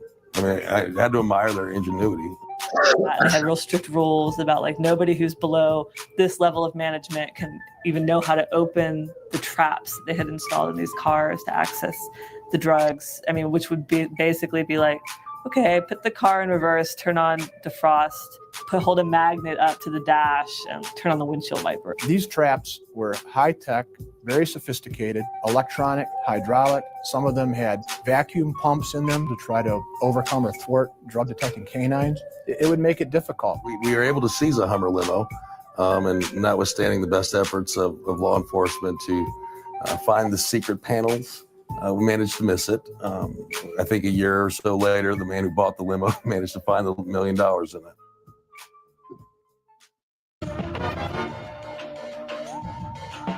On a trip to LA in 1999, Meech's dream of breaking into the music industry became possible when he was introduced to a young, aspiring artist named Barima McKnight, who was rapping under the name Blue Da Vinci.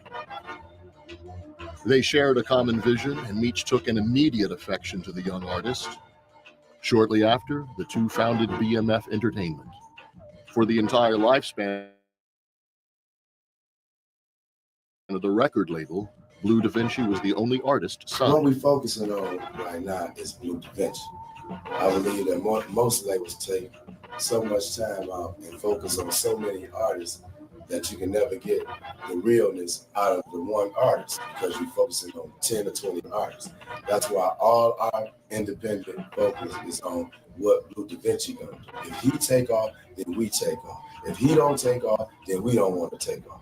Simple.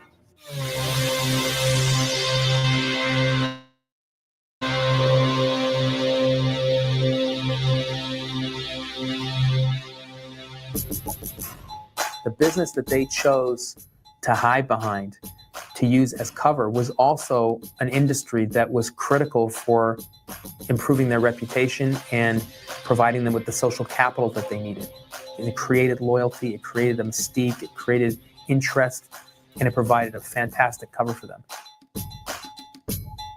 It was totally realistic when you see these guys and say, well, they're part of the music industry. They look the part, they act the part, they understand the culture of the hip-hop lifestyle. It's not like they were trying to open up, a bunch of McDonald's or something like that. And this BMF entertainment thing is more than just a record label production, some niggas doing music or just some street niggas, man. This is really all about going state to state and linking up motherfuckers from the streets, man, from all over. No matter where you from, no matter what you look like, how fat you are, or whatever. Niggas that got a little money and a lot of sense, man, we looking for. Start making some of these black dollars happen.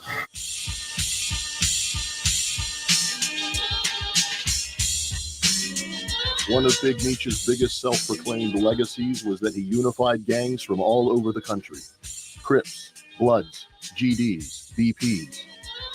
They all stood together underneath his black flag. And we got all type of niggas around here.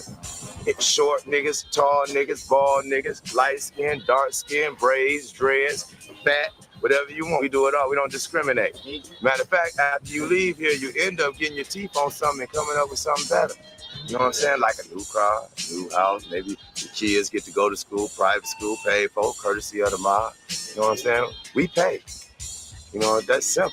A lot of niggas don't like to spend their money. We love to spend our money. We can't take none of this shit with us.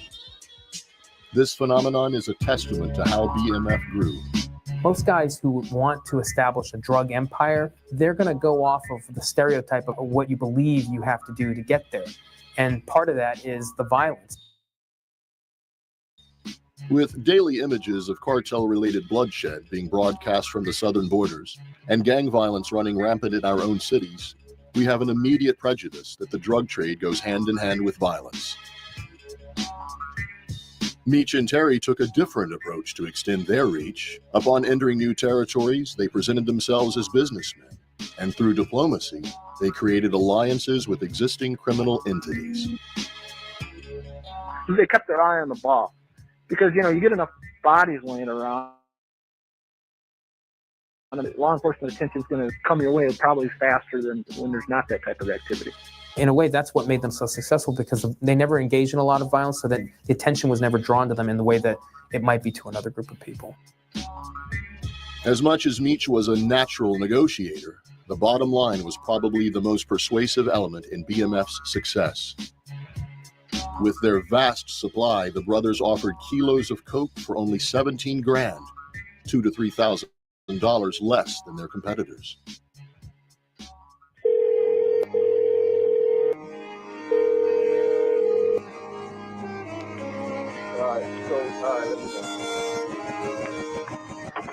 Hello? Uncle Duty, wrong phone. Huh? Wrong phone. What up, though? What up? Hey, didn't give you the new chip to the new phone? What's this for me, bro? My new check? Which one? The last one I got? The new chip. What you do with the phone that I gave? Oh, yeah, I still got it. No, he ain't give it to me. He said he couldn't get a hold of Doug or some bullshit, and I had to leave. You got the old phone?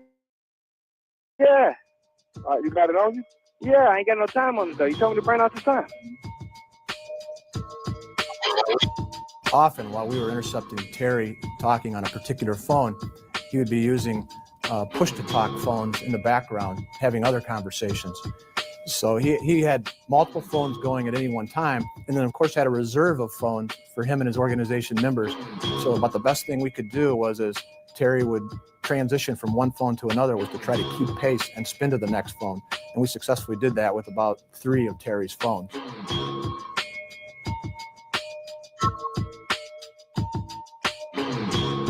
The DEA sat back and listened for 5 months as Terry laid out the foundations of their investigation. It is from this monitoring that we're able to find out information about the participants or co-conspirators.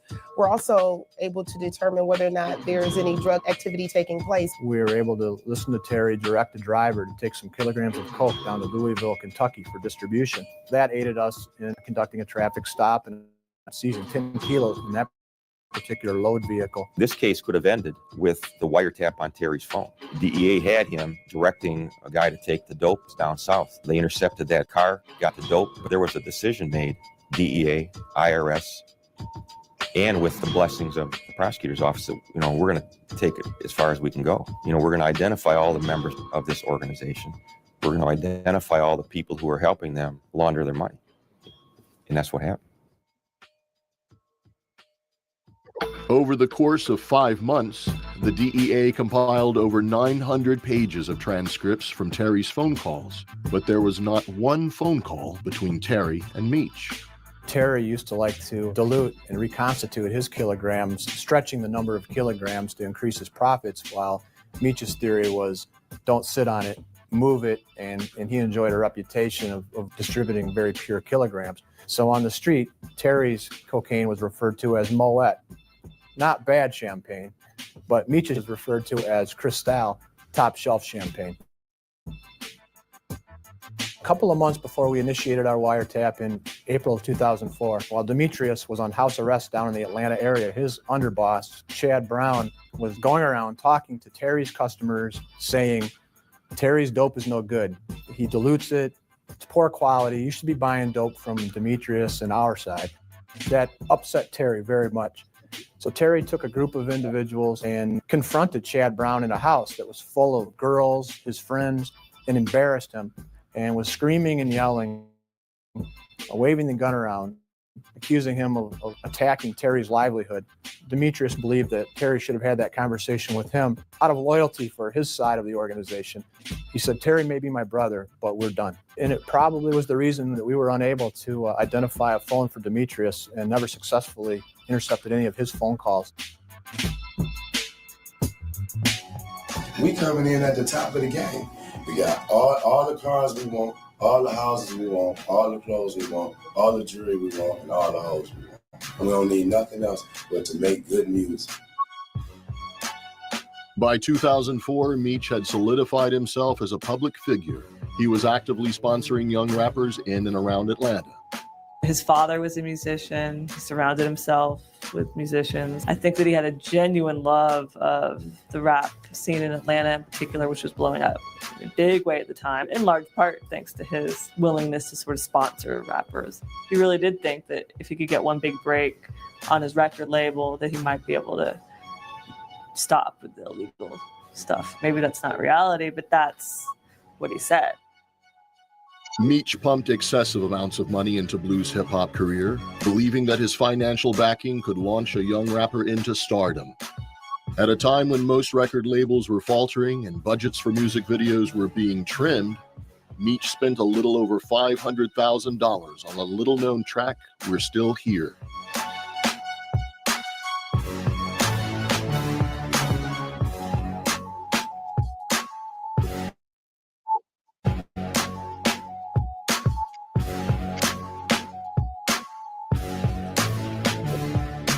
Instead of getting 5 artists, put 100,000 a piece into each one of those artists, and you're doing everything small. If you put the whole $1 million or $500,000 behind Blue Da Vinci, now you got a big project. It look big and everything bold. But if you just put 100,000 between these 5 artists, and you got a cheap project, nobody may not recognize none of the 5. Yo, BMF Entertainment is in the house, you guys. If y'all haven't seen it, BMF's image, street credibility, and apparent success attracted many rising artists. Blue Da Vinci was seen in many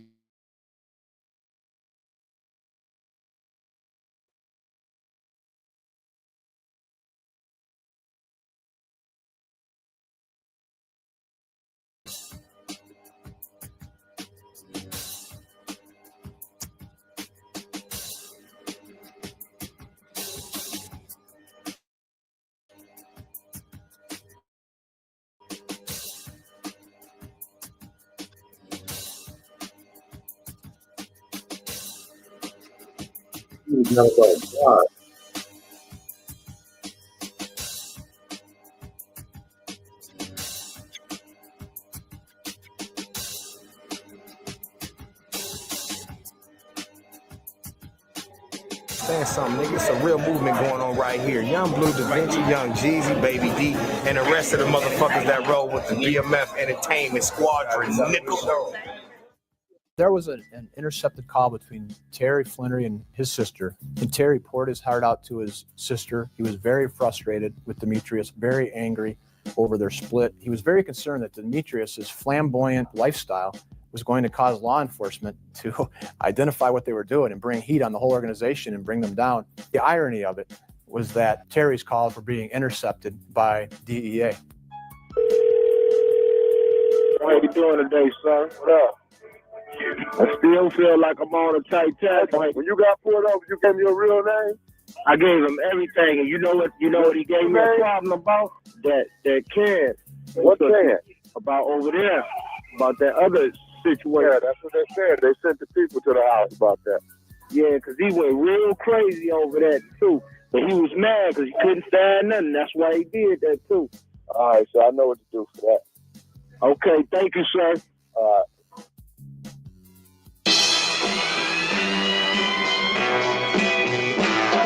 About the same time, the Detroit DEA was developing their investigation on Terry's side of the organization. Bolton County prosecutor Rand Sahi was overhearing rumors of the mysterious Black Mafia family's presence in Atlanta. The whole idea of a Black Mafia family was like a ghost story. Cops told, like you would tell it to your kids. There was no presence. You didn't see them anywhere. But if you had asked people on the street, you mentioned BMF, they wouldn't talk about it. So it was very real to the people who were selling drugs and doing drugs. But to the rest of us, we had no proof that existed.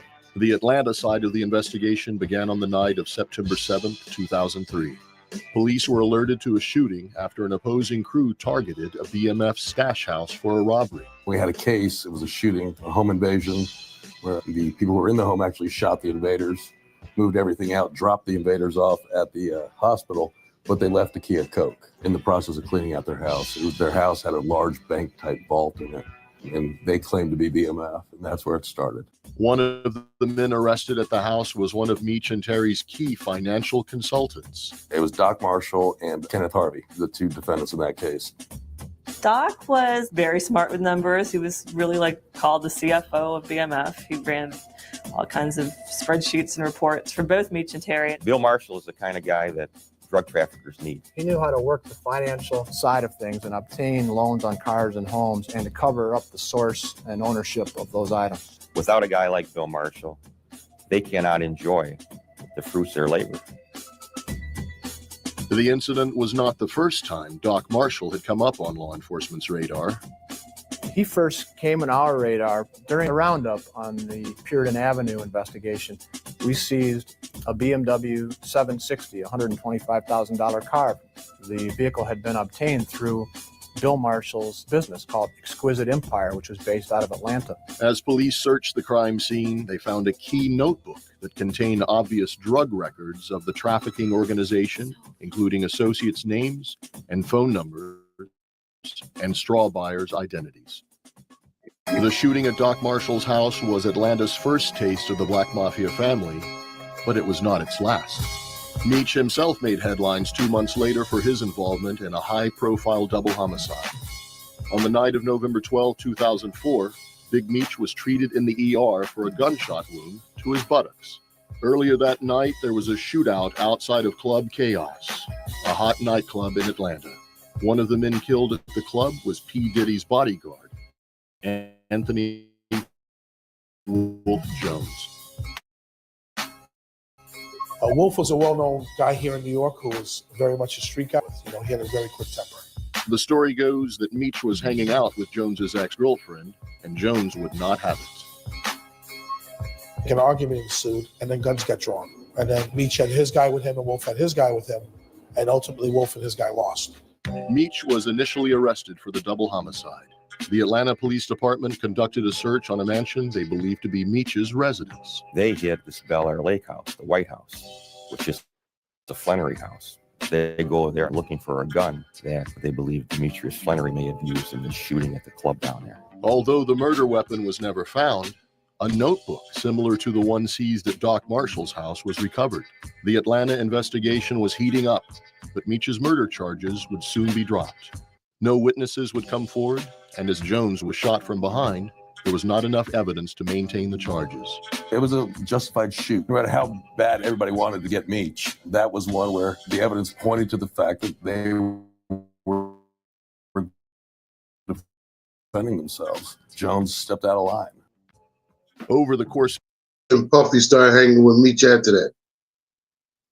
Wolf get killed, and then Puffy started hanging with BMF. of the next 3 years, the Black Mafia family's reputation in Atlanta grew more imposing and violent. They were violent. They would walk into clubs and take over the clubs. They wanted your girlfriend, they'd take your girlfriend.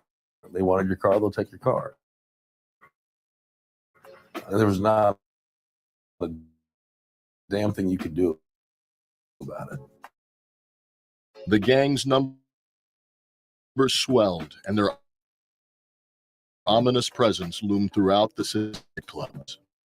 There was people getting thrown in bars. Atlanta had become a battleground, and the violence seemed to swirl around BMF and its associates. Often it was impulsive and senseless, but at times, the motives were far more menacing.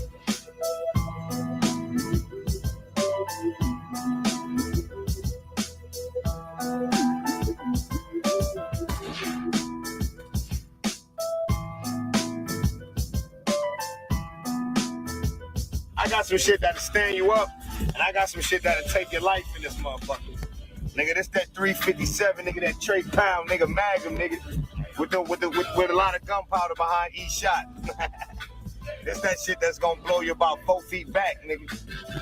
I only got 6 of these shots. I only need 1.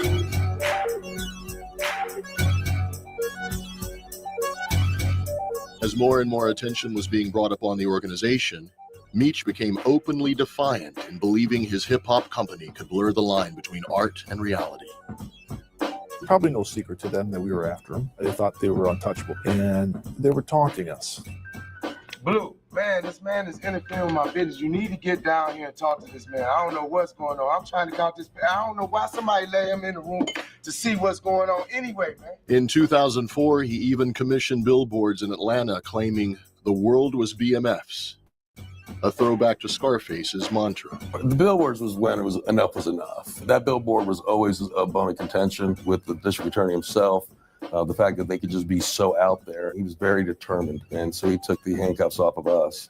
Meach was put under constant surveillance, and an Atlanta-based task force was assigned to topple the family. They used similar strategies of the Detroit DEA and got a wiretap on a low-level dealer. Once the wires were running, they were manned 24/7. I don't believe that we ever came off of them. And then a lot of the agents, Chip Cook, Mike Hannon, these guys would come in when they weren't scheduled just to go back through and review. They put the case together. Their diligence paid off, and they were able to spin up several times all the way up to a high-level BMF manager favored by Big Meech himself. They would watch The Wire on HBO, and they would talk about it. And we'd sit there white-knuckled the episodes where they would throw all the burners away, and they would talk about, good things these idiots down here don't know how to wiretap. Or, or they get paranoid, go, let's just text. Or they say, call me on this number. Talk about, kilos of cocaine, being like, hey, did you pick up the trees? And, I got 50 trees sitting in my car. They gave us a blueprint to what they were going to do every time.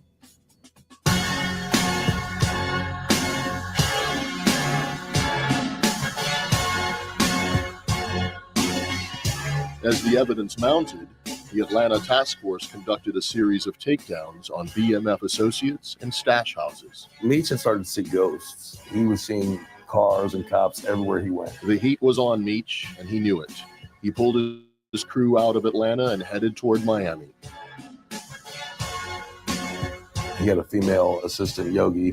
She disappeared first. Once she disappeared, we knew that this was in the wind, so we decided to do all the warrants. He was ordering everybody out. People were scrambling. It was almost anticlimactic. There was no arrests. We hit all the houses and everybody was gone. Meech had adhered to a strict doctrine: never talk on the phone, never be around the drugs or the money, never put anything in your own name. He thought this code would insulate himself from law enforcement, but now he found himself on the run. A lot of times, the dope never touches the hands of your top level guys. So sometimes the only way to link them to that dope is to follow the money back. Joints, man, from state to state, man. We really, really doing it. Large sums of cash. Well, where's that coming from?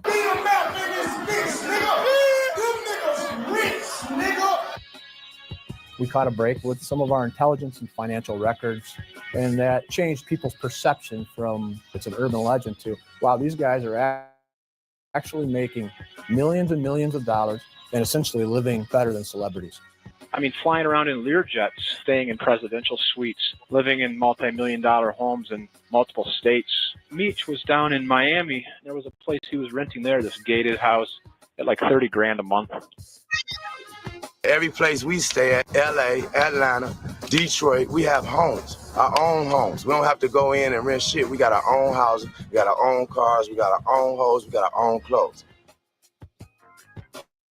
It was claimed that the funds were legitimately being generated through the entertainment branch of BMF. You don't know all the money that Demetrius Flannery spent in the clubs or on clothes or on girls, but we know from the investigation it was documented. $1 million plus in cars purchased, $400,000 in cash for a car, $250,000 in cash for a car, $100,000 in cash for a car. Terry Flannery's house on Mulholland Drive, $600 and some thousand cash through bank accounts to, make that purchase. To put a number on it, I mean, millions.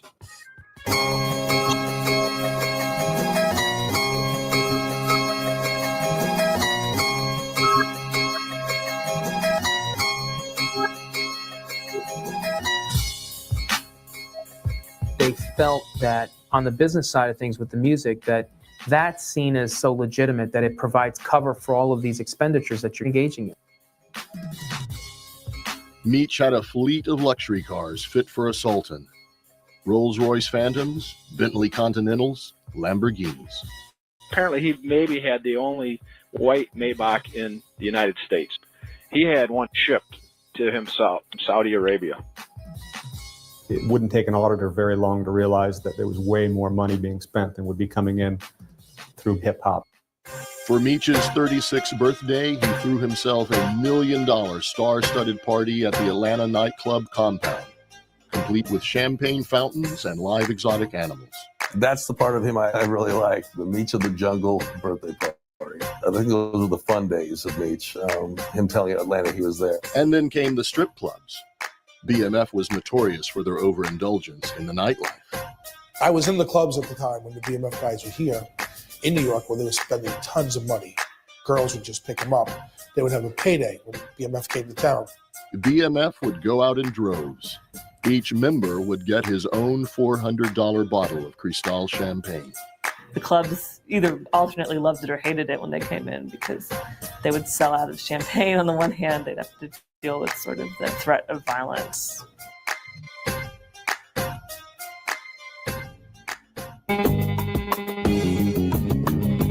And all y'all dudes out there talking about y'all make it rain, man, we the originators of making it rain. That's a message to everyone else. I've got so much money, I can literally throw it up in the air and not even care about it. When we go out at night, whatever we spend, 50,000, 100,000 in the motherfucking club, we can afford to do it because we ain't bring it all with us. A lot of niggas don't like to spend their money. We love to spend our money. We can't take none of this shit with us. None. Ain't no armored trucks pulling up at no funerals. The best relationship and partnership in federal drug law enforcement are a group of DEA agents married up with a group of IRS agents. It's a whole nother expertise and full-time job to exploit and uncover the layers of laundered money and items purchased secretly by nominees. Typically, these people aren't going to have anything in their name, which was the case with the Flannery brothers. Absolutely nothing. They don't file tax returns, no assets. So what you have to do is start looking at family members. The house that Terry Flannery had in LA, his girlfriend, Tanisa Welsh, it's in her name. He sets up a company for her out there called Oracle Motorsports. Really doesn't do anything, but he's got all these high-end cars in there, which are his cars, which he's got auto brokers out there that he's feeding money to, buying his cars, keeping them in their names. For years, IRS agent Scartozzi traced the money back to Meech and Terry, continually uncovering more and more people who helped the two brothers to hide and launder their money. Terry had a girlfriend here in Detroit. He had a house for her in Canton. Started looking at how's this young lady buy this house. Show she put, $100 and some thousand down. Well, how she put that? Where'd that money come from? Cashier's checks that came out of a credit union. Where'd the money come from to fund those? It's just a matter. You just build and piece and piece. One unsuspected accomplice to the two brothers was the famed jeweler to the stars, Jacob Arabov. He essentially, of course, is a businessman and is in business to make money. And Demetrius and Terry Flannery had a lot of money to spend, and they liked spending it on, besides cars and homes, on nice jewelry, very flamboyant jewelry. One watch that Terry bought was encrusted with diamonds and was valued at about $100,000, in fact. Jacob, the jeweler, extended a $1 million line of credit to the brothers.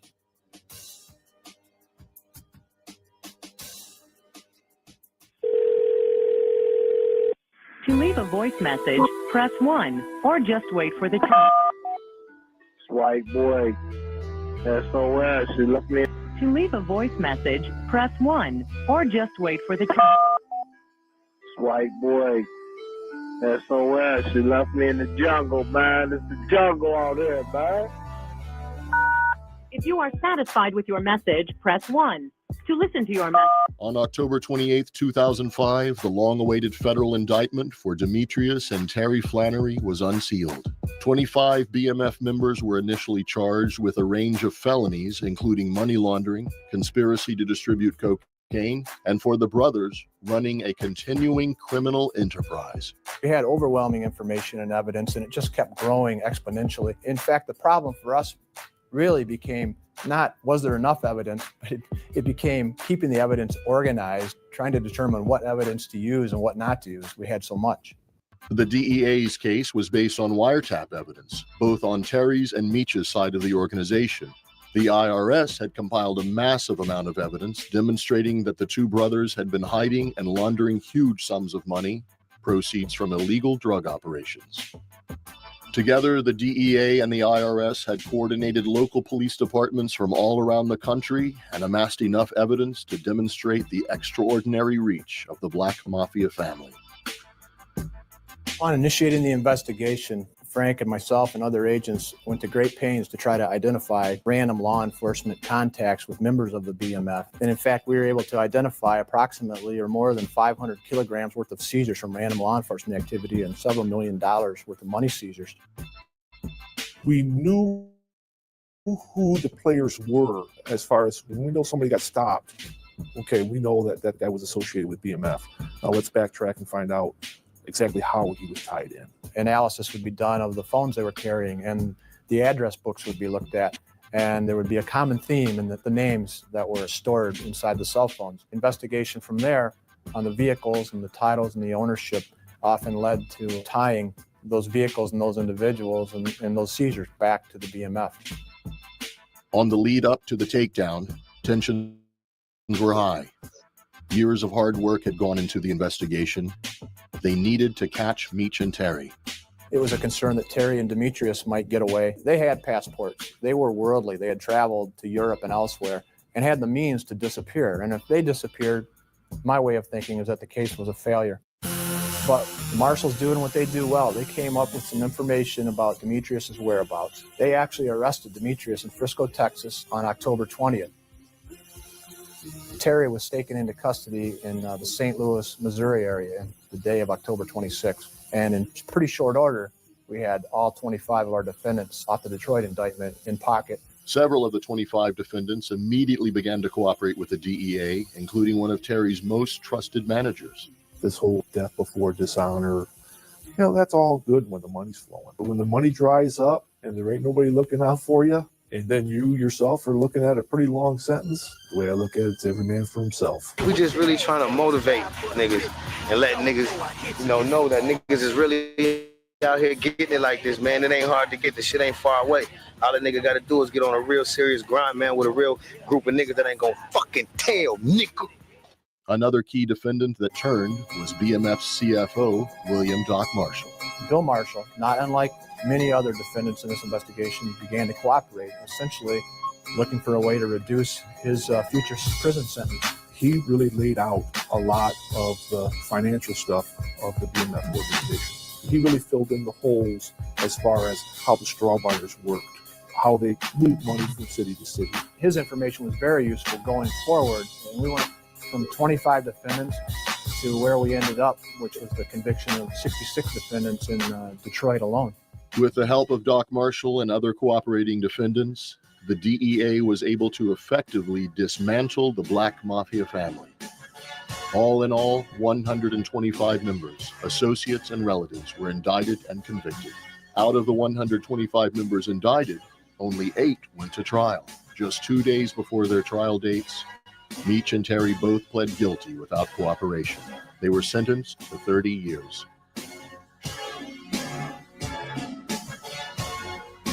Both Demetrius and Terry Flannery and almost all the rest of the members of the organization realized that the evidence was absolutely overwhelming. So pleading out to 30 years, I suppose, seemed a little bit better than life.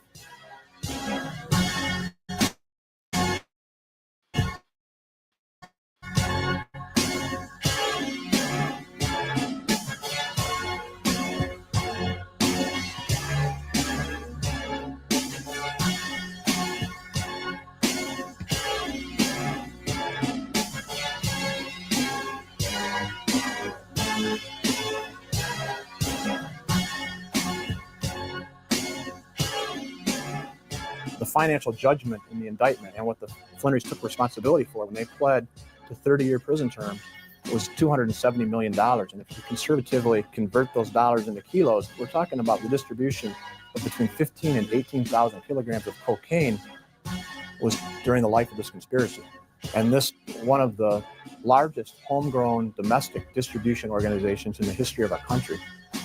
I wish I could be there tonight, but God knows I wish I could be there tonight. But one day soon, I'll be there with God's blessing.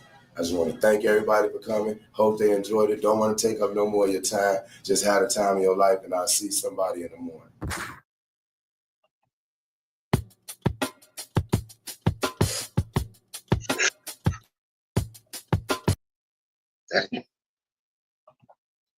Like I said, if it's going to be a third season, that's it right there. Between the feds and the IRS joining up, I don't even know if them falling out, but yeah, because there's way more conversations than that. And then once it went down, everybody started telling, but when Doc Marshall put the nail in the coffin, the phones and the notebooks, the ledgers, that's what definitely took him under. And you see, Meech got 30 years. But Meech ain't do 30 years.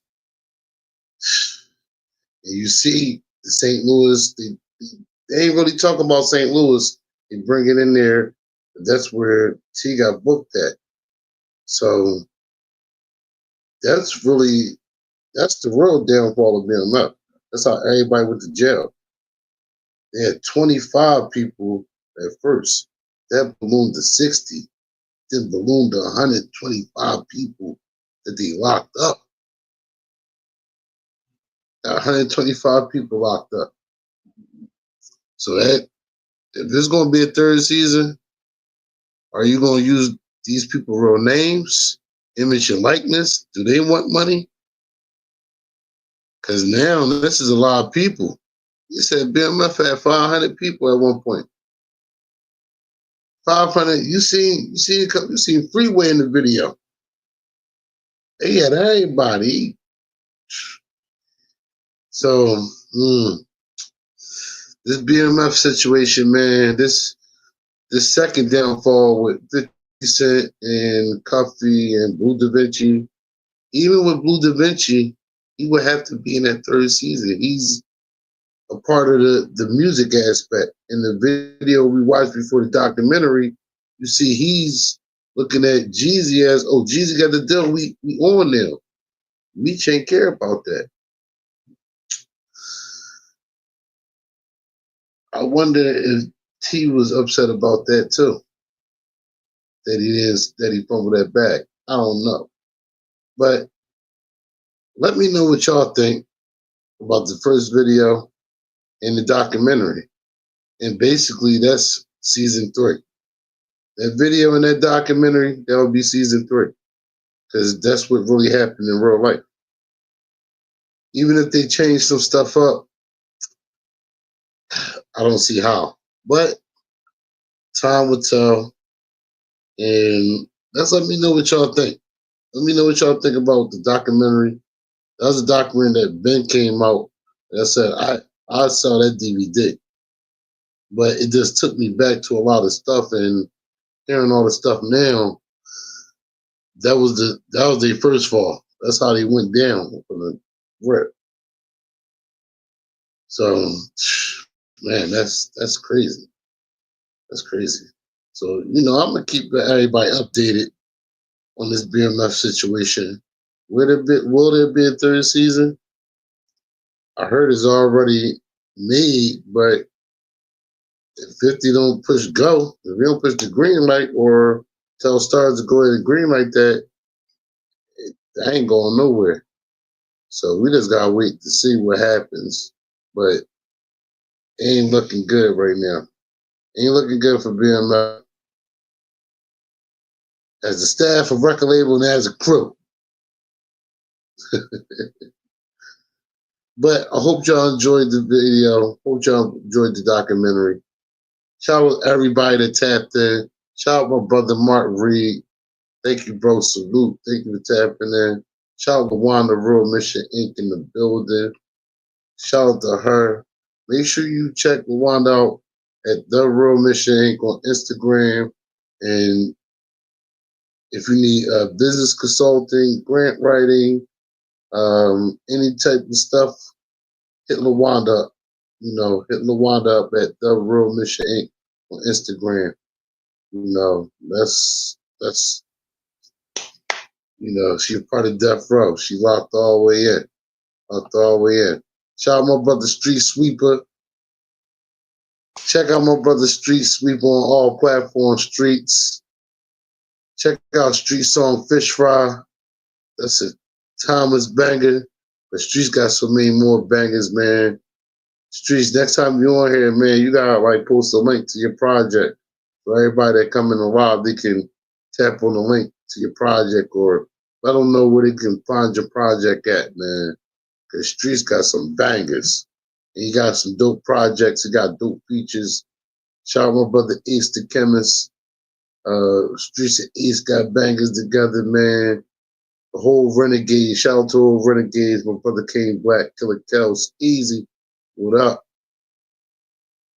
Y'all know what it is. It was another live, man. Thank y'all for tapping in with your guy, Pete Rose. Spill ENT in the building. And this is the first fall of BMF. And this is the third season. And if it's dead, this is the third season right here. So make sure y'all like, subscribe, share the YouTube page and the videos. Everybody you know. Comment down below at the end of the video. Rewatch the video if you want to. But definitely share, subscribe, hit the like, do one of the three. Because, you know, we locked in. We forming the Spill Entertainment family over here. And we definitely forming the motherfucking Spill Army over here. What up, S-Tot? You know what it is, brick block for life. CNF to the death. 1-5 to the 1-6. Let's get it. You know what it is. Chronic Conversation Live, Chronic Conversation Podcast, Chronic Conversation Radio. Check out all the videos on the page. I just started the Chronic Conversation Street Vlog. So when we going in the studio, we doing shows, we're about to go on tour. All that's going to be on the vlog. Got Stories from the Block on the channel. Check out Stories from the Block. Check out the lives. And check out my reaction videos. So that's what I got up on the channel. It's Spill Entertainment. Your boy Pete Rose. And like that, we out. Let's go.